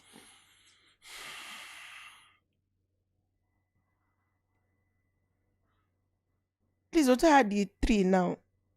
If I want to feed, I'll feed healthy now. So as I have the strength to breastfeed them. Yes, you get enough my feel when you're no mother. So one makbo ndo Okija biko achọkwa nwanne ha. Oh, digi. Makbo ndo Okija ndị dim fachọ nwanne ha. Dozi na Okija. Mama ha agbachiziri nkịtị. Because this their case now, amara m ebe ọ na-eje nke bụ eziokwu. Eziokwu anyị na-eje court, mana isi m okịta dị nye go update now. The only thing now, I'm just hoping ke bailout pụta. And Okija nwere mmadụ. Okija nwere mmadụ. Okija ha na Eke Hit nọ. Ọ bụgodị na ịmagodi who that person ihe ọ na-eme. Amagodi m na ajụ ese onye bụ Eke Hit. At least people, some will give like 30%. Eke Hit na-ekwu nkwulufa. Ọ bịakwuo ọ na-ekene ma em Ebig Nwankwọ, ma em Dozie, ma em Ọfịa Afụlụ Ego, Obi Jackson va. So mgbe ihe anụnwa mere, I was like, because di m na-abụ m na ya na-abụ na-ekwu okwu atens ya na-ama aka sị ya dị bụ na nwere mmadụ. Ọ pụta sị m ọ bụgodị sọsọ Ebig Nwankwọ na ọ pụta na o mechiri amichi niile. When si ya n'ịbịa bai sọsọ Chisco ya abụọ fụọ ọnụ Okija niile agwụ. So I bịa ya were na-ama aka, but now that na-enwezi this issue, m na-ajụzi onwe m, those people ahụ o jizi etuzi ọnụ emezi ọnụ. Mmadụ ọnọzikwa. Okija anọzikwa. Okija na-agbazikwa ọgụ nwanne. Yes. Ọ bụ maka ihe nwanne ha kwuru ka ya eji wee nazi azụ ka nwanne ha fuo. Ọ bụzikwa okwu ka eji wee mara Okija. Okija na-ekwu okwu. Unu na-ekwute okwu. Okija enweghị ike ịnọ ofu ebe a sị na amara na onye anụnwanụ. Ebe ọ bụ na Okija bata ha na you know that onye Okija bata. Ma nwegoro ihe o mewuru okwu kwụsasị unu niile. Ijibazi asị gị na onye Okija, yes. Okwu dịva n'ọnụ. So biko, ya ka m na-ayọ ha biko ha chọọ azụ nwanne ha. Eke Hit bụkwa ofu nwa na-agbara onwe ya mbọ. Eke Hit anọ n'imegide mmadụ. Na-ayọkwa Mama Anambra. N'okwu nwaanyị agwara di onwe ya agwa nwe ya. O megide ume ya mee obi ebere azụ maka ụmụazị anụnwa na ya bụrụ nwaanyị ibe m ya makwa ka ọ dị. Ya malụgodi ka ọ dị malụzie ihe m na-efesi ma ịla ahụla abalị. I can't remember the last time m lalụrụ ụla. Si yes na nke abụla ka m nakpugodo ụla zuo ike. Egwula mbọsọ bụ na di m ya nata ihe mara ụla bụ 1 month onye akpọtene m. Nobody should wake me up. Ihe mara ya 1 month. Mba alalụkwa n'ụdị ụlọ ka alisi n'ụla fe. Ya ọta. La akpọta gị ilie ndị anyị. Ya ọta. Mommy no Soludo bụ nwaanyị nlugolu nso and ka isi wee kwu ọ Mama Anambra. Chief Dr. Mrs. Nonye Soludo mmiri gụrụ egwu na Isuọfịa. Ọ nwaanyị nwelu obi ọcha, nwaanyị na-enwero nsogbu, nwaanyị na-enyelu mmadụ aka. Mana ịbịa nene condition of the arrest, ịma na mmadụ na-alụ ọlụ ọ dịka enwe ndị na-emebili ọlụ ọ na-alụ. So ọ chọzịa ka ọ solve the problem, you know, o menya anyhow he can. Iwatago. So ọnya me ka ntinyelu gị ọnụ na ama m na ma ọ ma ị na onye na-ekirikwanụ gbam na akwanụ onye na-esonyela anyị ife anyị na-eme ma ọ mee ọ nwaanyị ibe yi biko amala ife ga-eme si mee anyị ncha niile na-akwado ọrụ atụ egwu ka Anambra wee dị mma ka isi wee kwu ọ dị ka aka ka adọli ya na ntị biko mọmị na onye solu udo nwaanyị ibe gị ayọgo gị mmiri gụrụ egwu na Isuọfịa nwaanyị obi ọcha ma ọ mee ọ bụgodi how to reach out to her ka ọ makwalụ na ọ mmadụ ka akpọrọ oku o wee za ọ bụgodi nne na afụkwa m ife ikwu ọ bụgodi sọsọ ya anụ m ife ikwu nye anyị obere oge akwanụ ka edozi Anambra ka a na-achọ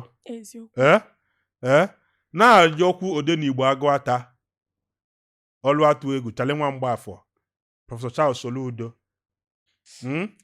onye ofe ili na ọ na-edozi nwe ndị na-ekposa because a na-eprichi aka aja na-eweta ọnụ mmanụ one youth two skills a na-eprichie enwe ndị nọ na social media na-asị gị bịa ka agwọ ọrụ gị ọgwụ na nwere ife na-eme na nge bịa ka agwọ ọrụ gị ọgwụ so ọ dịzịa ka ọ na-edozi ndị a na-ekposa ehetago so mana biko ka esi wee kwu onye eme amarago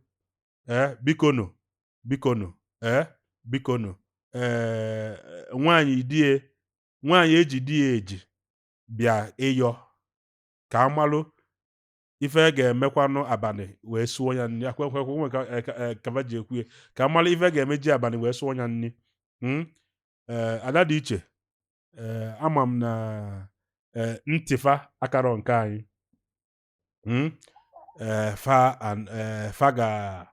fa anụgo maọbụ na fa ga-anụ and ama m na they will do the right thing just like you rightly said o nwere ka ọ bụ na a na-esokwa due process ọ bụrụ na enwere ife mee na ama m na ma ọ ma Soludo will reach out maka na nwaanyị a onweka obiọma enwe ụdị mmadụ ọ bụ ọ bụrụ mmadụ Tuesday ma mmadụ Monday ma mmadụ Wednesday ọ mmadụ Sunday so ama m na ọ bụ na enwero kana taa ọ nwaanyị bụ nọ ilu onye nso ịmarụ ka o si ịghọtago mana ịma na nwaanyị ga-achanụ ka di eme ife o kwesịrị ime nwaanyị adapụta n'ọgbọ ọgụ ọnụ ụlọ ka nwaanyị ga na-asị dadị mee otu a mee otu a so ịma na ọnụ iru ọgụ ka anọ anyị ma na nyanwa abụrụ onye politiks nyanwa abụrụ one of the fewest first ladies na-enwero first lady office na the whole government Nigeria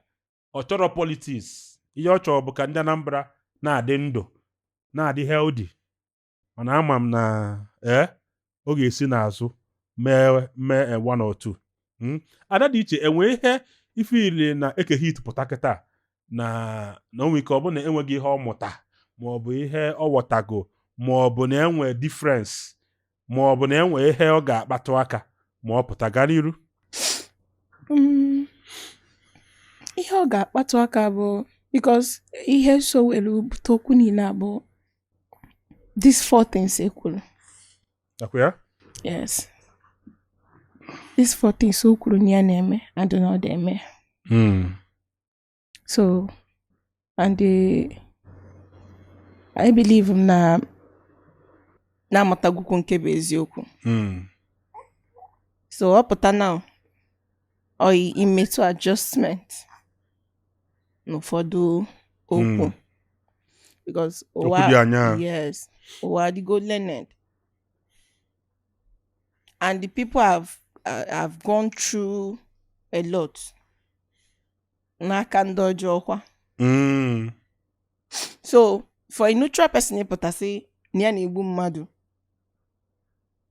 yes ọ na-ekwu ka okwu na-aga yes ka okwu na-ewu mana enwekwa other people na-ekwu nature this man is a very bad man because amarozi na oke ndị na-egbu mmadụ adịde n'iru and onye na-egbu the funny thing bụ onye na-egbu mmadụ ahụ apụtasị na ya na-egbu mmadụ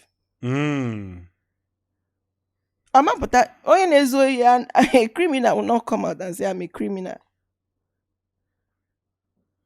Egota ọkụkọ eji rụọ ọrụ. Enwere ike o ji rụọ ọrụ enwere ike ọkụkọ ahụ edobe ihe ụta. Edobe isi like this. Abịa n'egide ọsị ọ dịka ọkụkọ a na-asị m biko egbukwana m. Biko egbukwana m. Onye ọbụla na-achị ọchị. Ọ sị gị jee gotere ya ọkụkọ ọzọ. Gị hapụ nka. Ịbata na ya dọọ ụkọ aka nkụ. Ọkịta ọnọdụ ya sef ka ọ na-efusisi. Onye gote nwa ọkụkọ eji wee rụọ ọrụ. Nke a jegide ha na-abịa n'ọnụ ụkwụ ya dịka bịa nnọọ. Nke o nwere ike o gote ịbụọ. Anụ abụ bịa n'otukwu na-agba afa. Abịacha n'okpuru okwu ya bịa n'ọrụ. Oluzie mgbe ya eji ọkụkọ alụ ọrụ. Asa na ya na ọkụkọ ọnụ gị n'okwu. Ọfagide ha aka fagide ha sisi hapụ ndị aka ha too jenu gote ọzọ. Ada egote ha n'ọzọ ahụ ya ala ikike edobie. O were elu ọrụ ozugbo. Let's help you create some magic. Let's help you capture your best moments. Let's help you relive your memories. Book us now at Yarn Content Factory. Let's give your events and video production the perfect touch.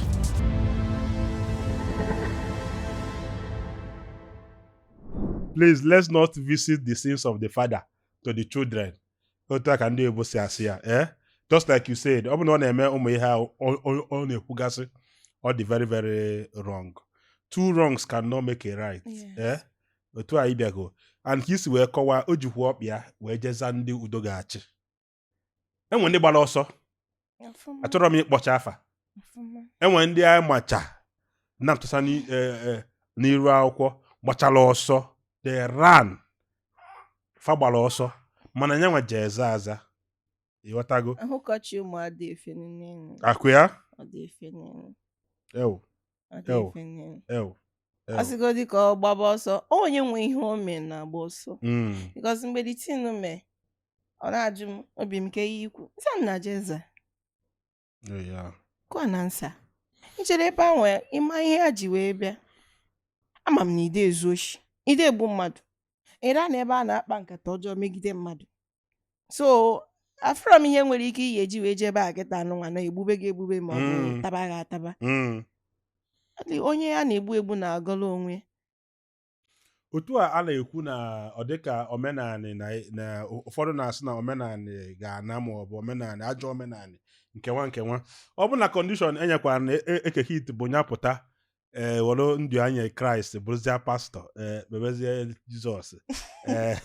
Azụ nwunye kedu ibe ị ga-ekwu asị ya pụta kịta bebezie ụka bụzalụ pastọ chegharịa hapụzie dibịa bebezie ụka.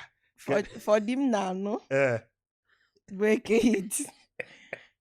Enwere ike si ya just kweta na ichegharịgo.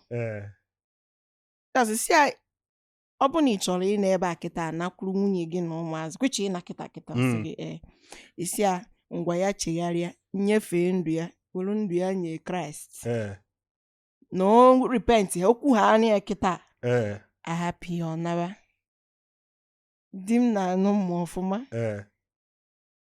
ọ isi ya na ọ nakwa ya bụ onye nyefee ndụ ya na Kraịst ha alụzikwa dibịa. Di m ya sị gị o ekwe m. Agwa ya? O ekwe m. Okwugide niile isi ya ekwuchi ya sị gị oke. Nga ana.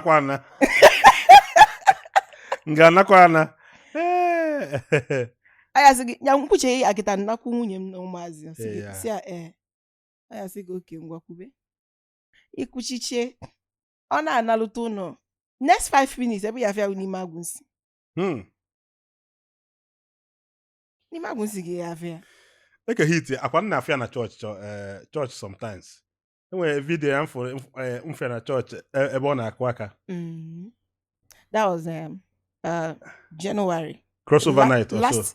Last video I jelo ụka dị na page ya bụ 31st night. I na-eje ụka every 31st night.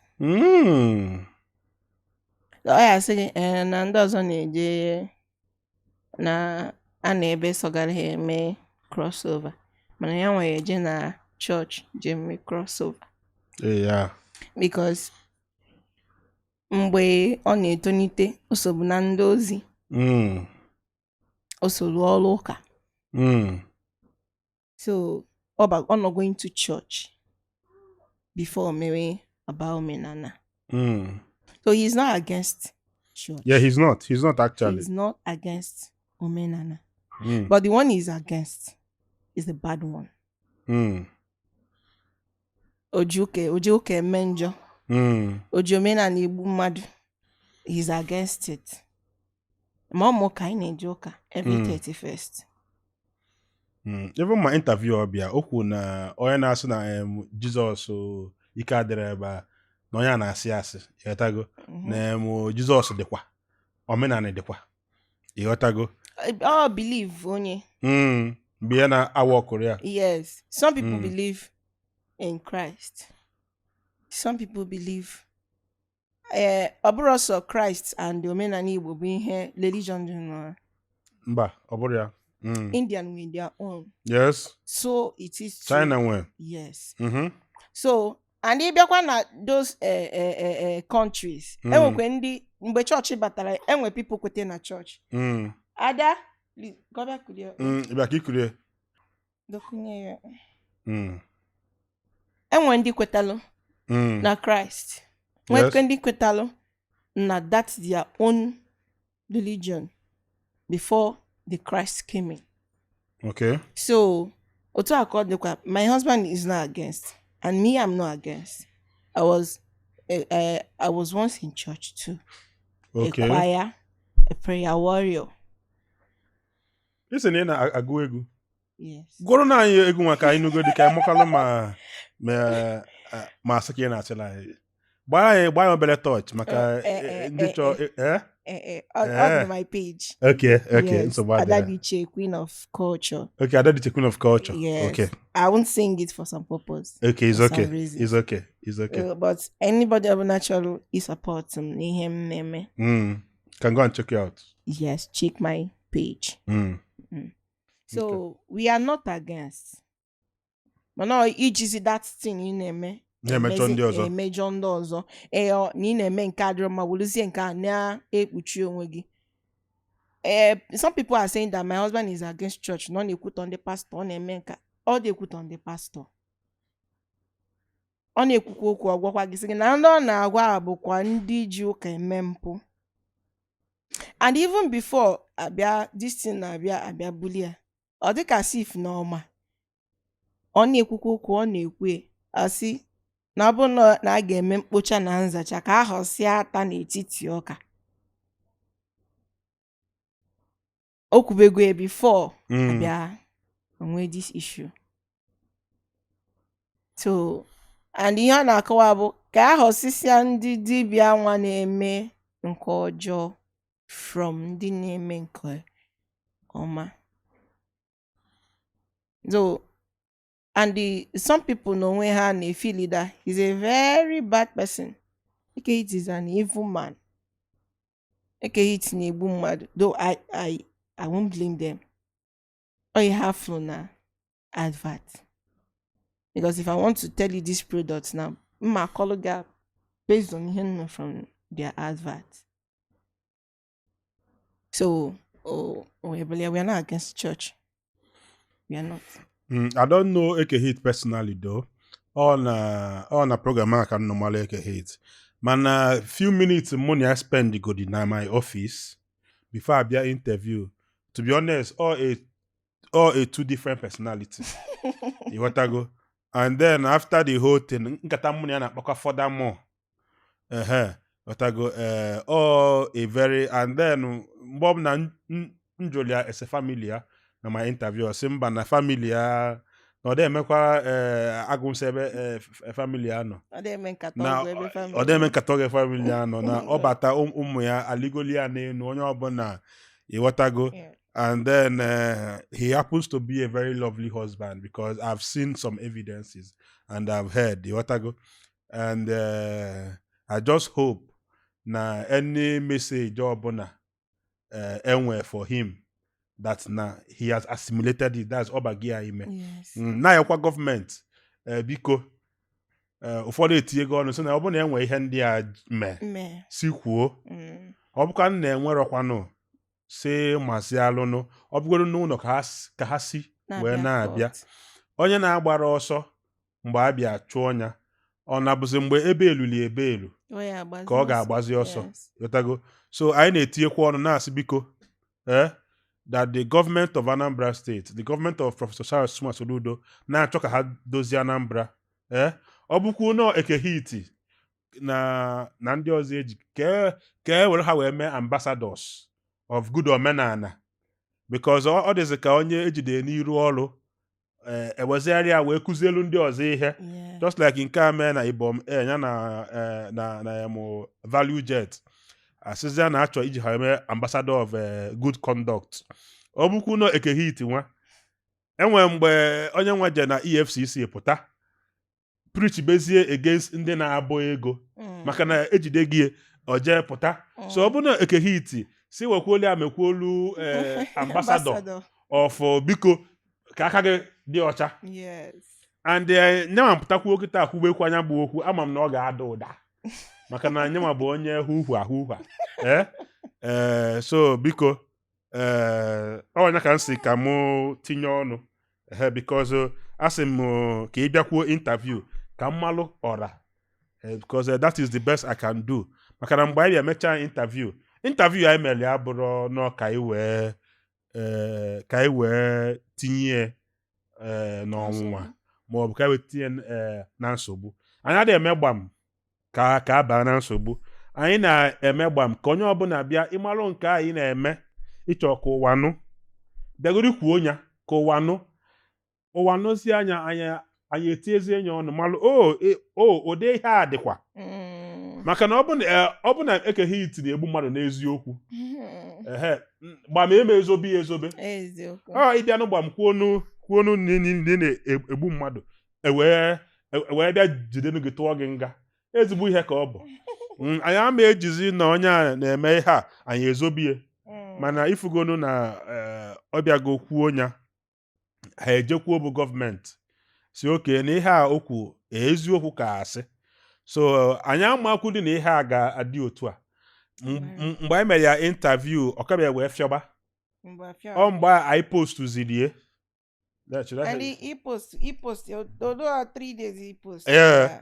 ọ mgbe anyị bịa postuzie ya ọ dịzị aka mgbe a ka ọ bịa sala ọkụ mana ọ bụrụ our intention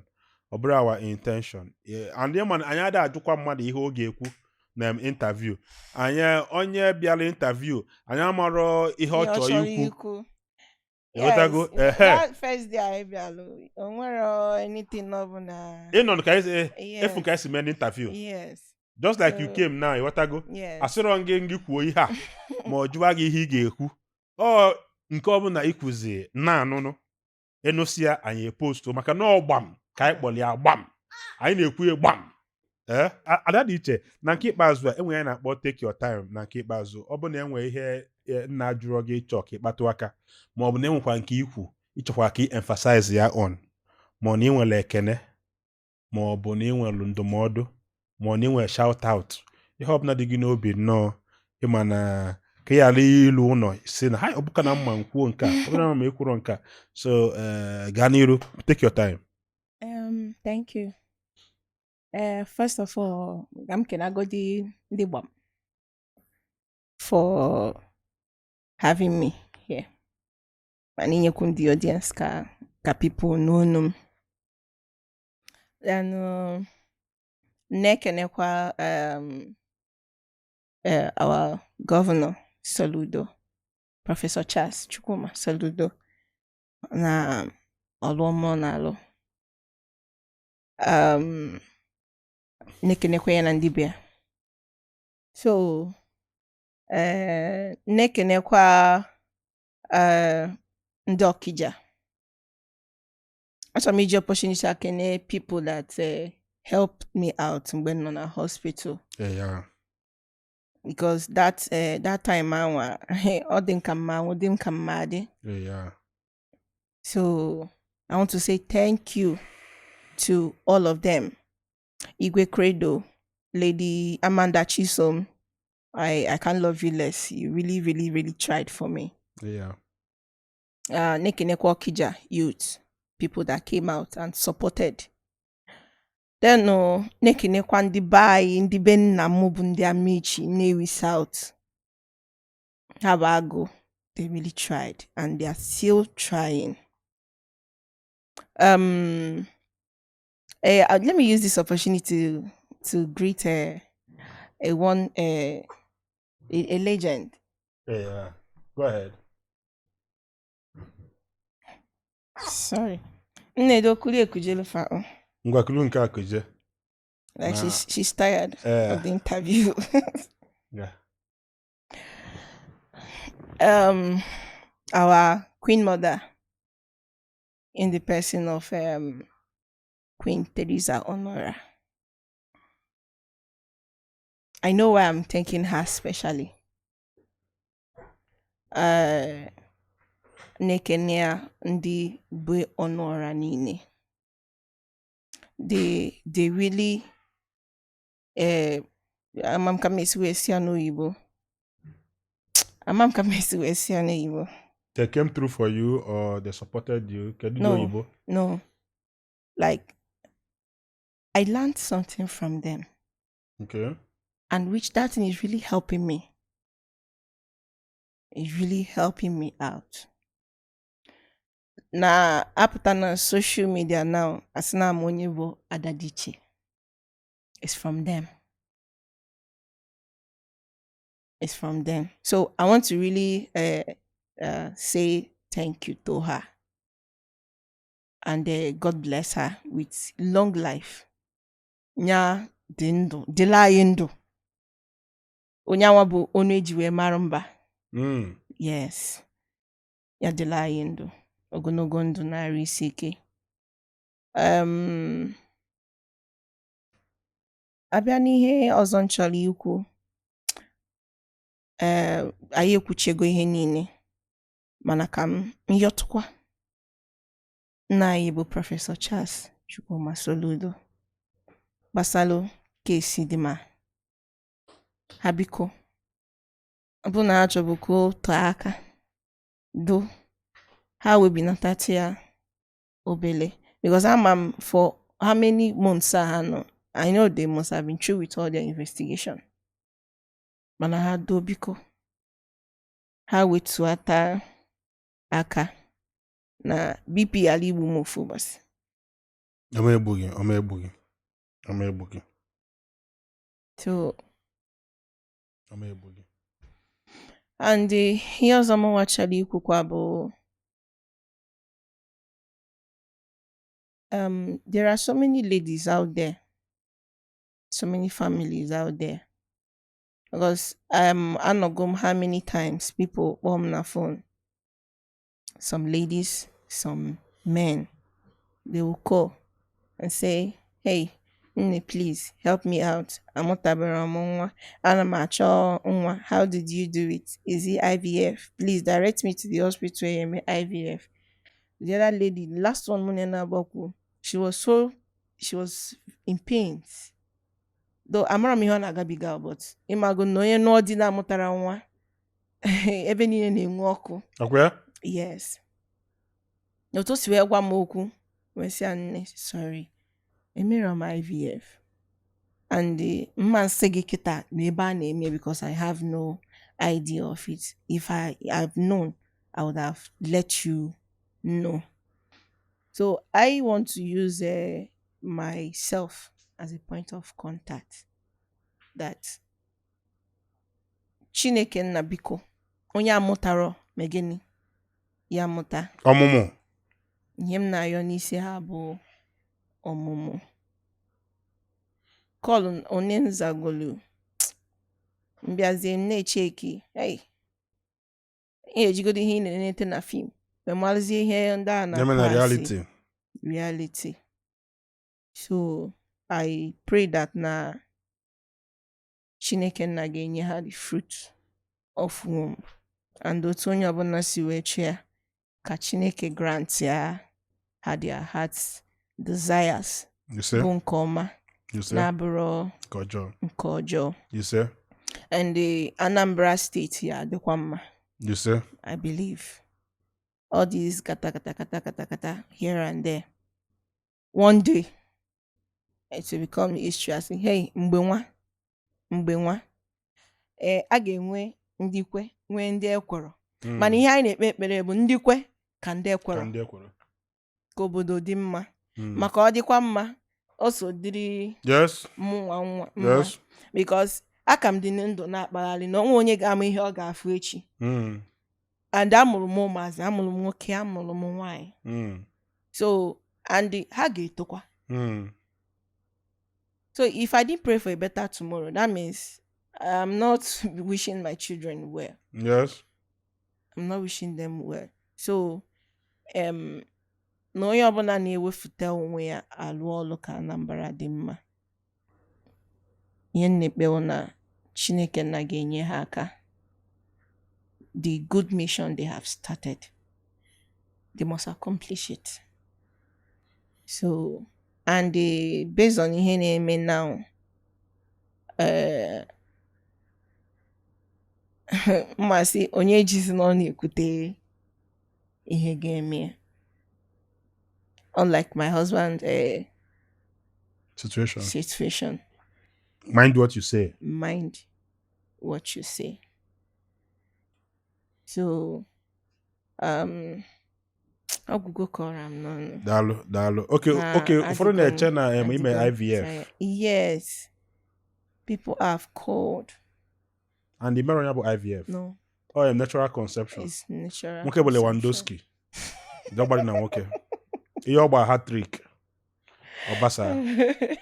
Eke Hit, ọ bụ na ọ na-ekiri interview a kịta ka enyi nwee egwu ya di gị ka enyi nwee egwu ya Eke Hit. Ọ bụ na ọ na-ekiri this video now. Ọ bụ na adị m na-ekiri this video now. Ihe nwee ike egwu ya. Louder please.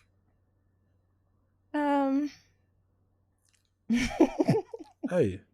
Nekwa she's blushing. Mgbe ọ bụla njuli ese di ya mfe ya ka ọ na-ablush. Ịfụnanya akarịa. Eke Hit di m. Ezigbo di m. Nwoke m ji ego. He's a 1 in a million husband.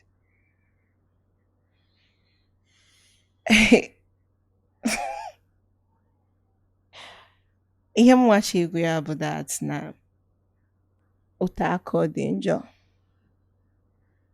ọ ga-adịrịrị mma.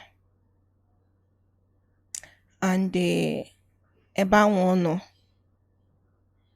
ama m na nwere ihe ọjọọ ọ na-eme. And ya nwa makwa na nwere ihe dị njọ ọ na-eme aside from okwu. I know him. And achọrọ m egwu ya ezigbo di m. Ya nọrọ ebe ahụ ọ nọ with obi ọcha, obi aṅụrị. Echekasịna. I know that he will always be thinking. Mochi got anything, he will say, ke ka nwunye m si eme. I just want him to know that I'm fine. I'm fine. And people out here, those that love him, are really trying their best. Onehage emewu. I know he'll miss me very much. And I also miss him too. Or normal missing ka ọ bụ Normal missing. Ka ọ bụ missing nke alụlụ anụ. Normal missing. Enwe missing alụrụ ana. Enwe missing alụlụ anụ. Ịkwesị mmanụ. Maybe I'm that one experience. Maybe I'm experience. Missing the room. Missing the other room. All of them. Okay. Yeah. I can't missing alụrụ ana. No. No, that's the main missing now. Ka m na-ajụ gị na. Ị na-ekwuzi nke anyị kwesịrị onwe ka esi gị ka isi wee kọwara m. Okay, missing the other room. Yes. Okay. Yeah. Nke anwa so, nke ahụ number 1. Akwa ya? Yes.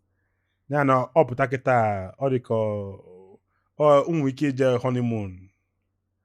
or pia back to back for 3 months hapụ m eme aka akwa ya nka chukwu onye si nga wepụta enweghị ome ị ga-eje ka ọ recover godi ebe o si weta ọ ga-akwụ ụgwọ oji but a na-emezi ọ na-recover ihe na-agụ ike eji ezu ike yes ọ ga na-eme isikwu gị ka isi wee kwu maka na nwoke ka ọ bụ nwoke ka ọ bụ so and I know that one day it will be history. So he should just stay there with calm mind. Echekasina. Because ihe ma ha chọbụ ejecha abata sizi m nọ na ya BP.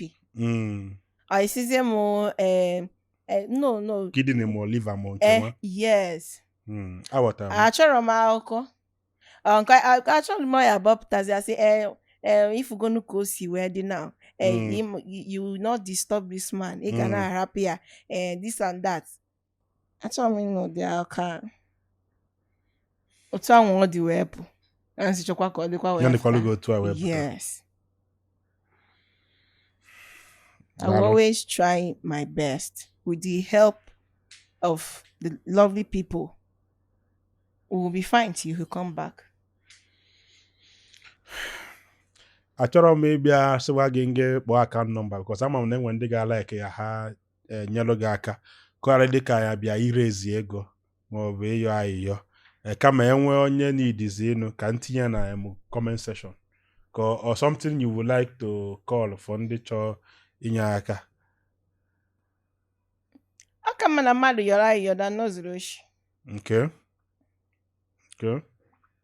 Maka na ama m na-enwe fans ya nwee ike si biko na-akpọ aka nọmba ya ọ ga-abụ enwe ndị biko nụ ọ ga-akpọ aka nọmba ya ọ bụ interview abụrụ this not the main aim mana I am led ọtago enwe ndị o si n'obi ndị lovers of Eke Hit na-amara how to reach him and then how to help maka na enwe ike etinyekwuo no akaụntụ ya na comment section ụfọdụ asị na scam na ọ bụrụ ọgwụ akwụ so biko ngwa gaa n'iru maka ndị ga-ala ike inye aka ọ bụgodị m ụkọ nwa ka e wee na-eche gaa n'iru. Okay, account number m bụ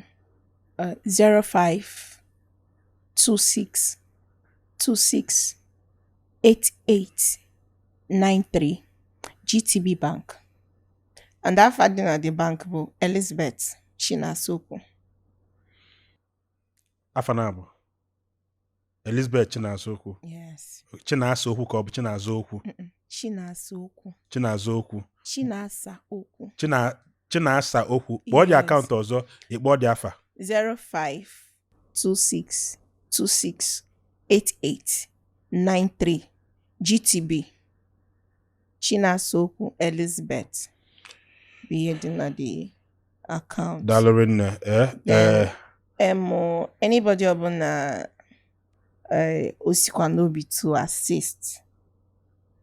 I'm very grateful.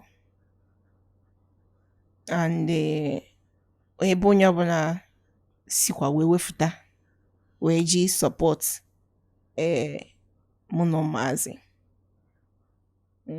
I pray that ebe onye si wee wefuta ka Chukwu weshigheri ya mmaji increase na business onye na-eme and any aim ọbụla bụ ezigbo aim, good aim mmadụ nwewelu a support. I pray na Chineke nna ga-emekwali ya. Amen. Amen. Jide ka iji. Ana m afụ ka Eke Hit si ekwu maka gị. Afụkwa m ụbọchị a ngịnị anyị webe that first day. Afụ m ka isi wee na-ama na-ejie. Afụ m ka isi wee na-ama na-ejie. And then ọ bụkwala onye na-enye gị anya na-ege gị ntị. Maka na nwaanyị mara obi dị asị na oji ọgwụ ejide. So ịbụ somebody m ga-asị na ịma obi dị gị maka na afọ m reaction ịghọtago and for you kwa ịbịakwa interview maka ya o gosiri na unu na-ebi ọfụma and unu bi n'udo. Jide ka iji ote aka ọ dị njọ ọ ga-adị mma. Ama m na the government of Chalenwa Mgbafọ is doing the best for Anambra State. And at the end of the day, I pray that ka enwe result. Maka na result be able isi sekponte. Good result. Yes. Good result. Yes. Adadicha. Adamichi. Nwunye ndị Okija. Dalo. Thanks for coming. We appreciate. And by ebe aka ga-weta na njedebe n'oge gbam tata unu anụgonu from Mrs. Adadicha Ekene nwunye Eke Hit nwunye Eke Hit ofu n'ime dibia ịtọ eji na Anambra since February 2025 ọbịa ka o kwuo ife dịkasị anya ebe o si emetụ ya ebe o si wee gbata wee kwụrụ unu anụgonu ya ọnya ma gbam ji wee bụrụ program dị iche maka na gbam anyị na-ekwu ya ọda agbam ndị be anyị gwanụ afa m ka bụ Chukwujioke Igwe Ndụ odogwu bụ ya mbaba ezigbote nwa aba ka o mesịa nọ udo. ị nwere akọ pụrụ iche ịchọ ka ụwa nọ, ị nwere ife dị n'obi ịchọ ikwu gbam, ị nwere ife dị omimi ịchọ ka onye ọbụla malụ, o nwere akara aka izolo ezo ịchọ ka ụwa fụ na ị nwere passion for, bịa na gbam ka ụwa nụ onu yi. ị nwere biznes ịchọ ịkwụnye n'ọkụ, o nwere product ịchọ ka o soro na gbam, ịchọ ka ife ị na-ele ife ị na-eme na-aga as viral as gbam. We are here for you. Contact the number on your screen. Ka anyị kwụnye n'ọkụ ka ịfụ na ọ na-eme. Adamuaka, gbam is the biggest Igbo interview in the world. Come and find out for yourself. Thank you.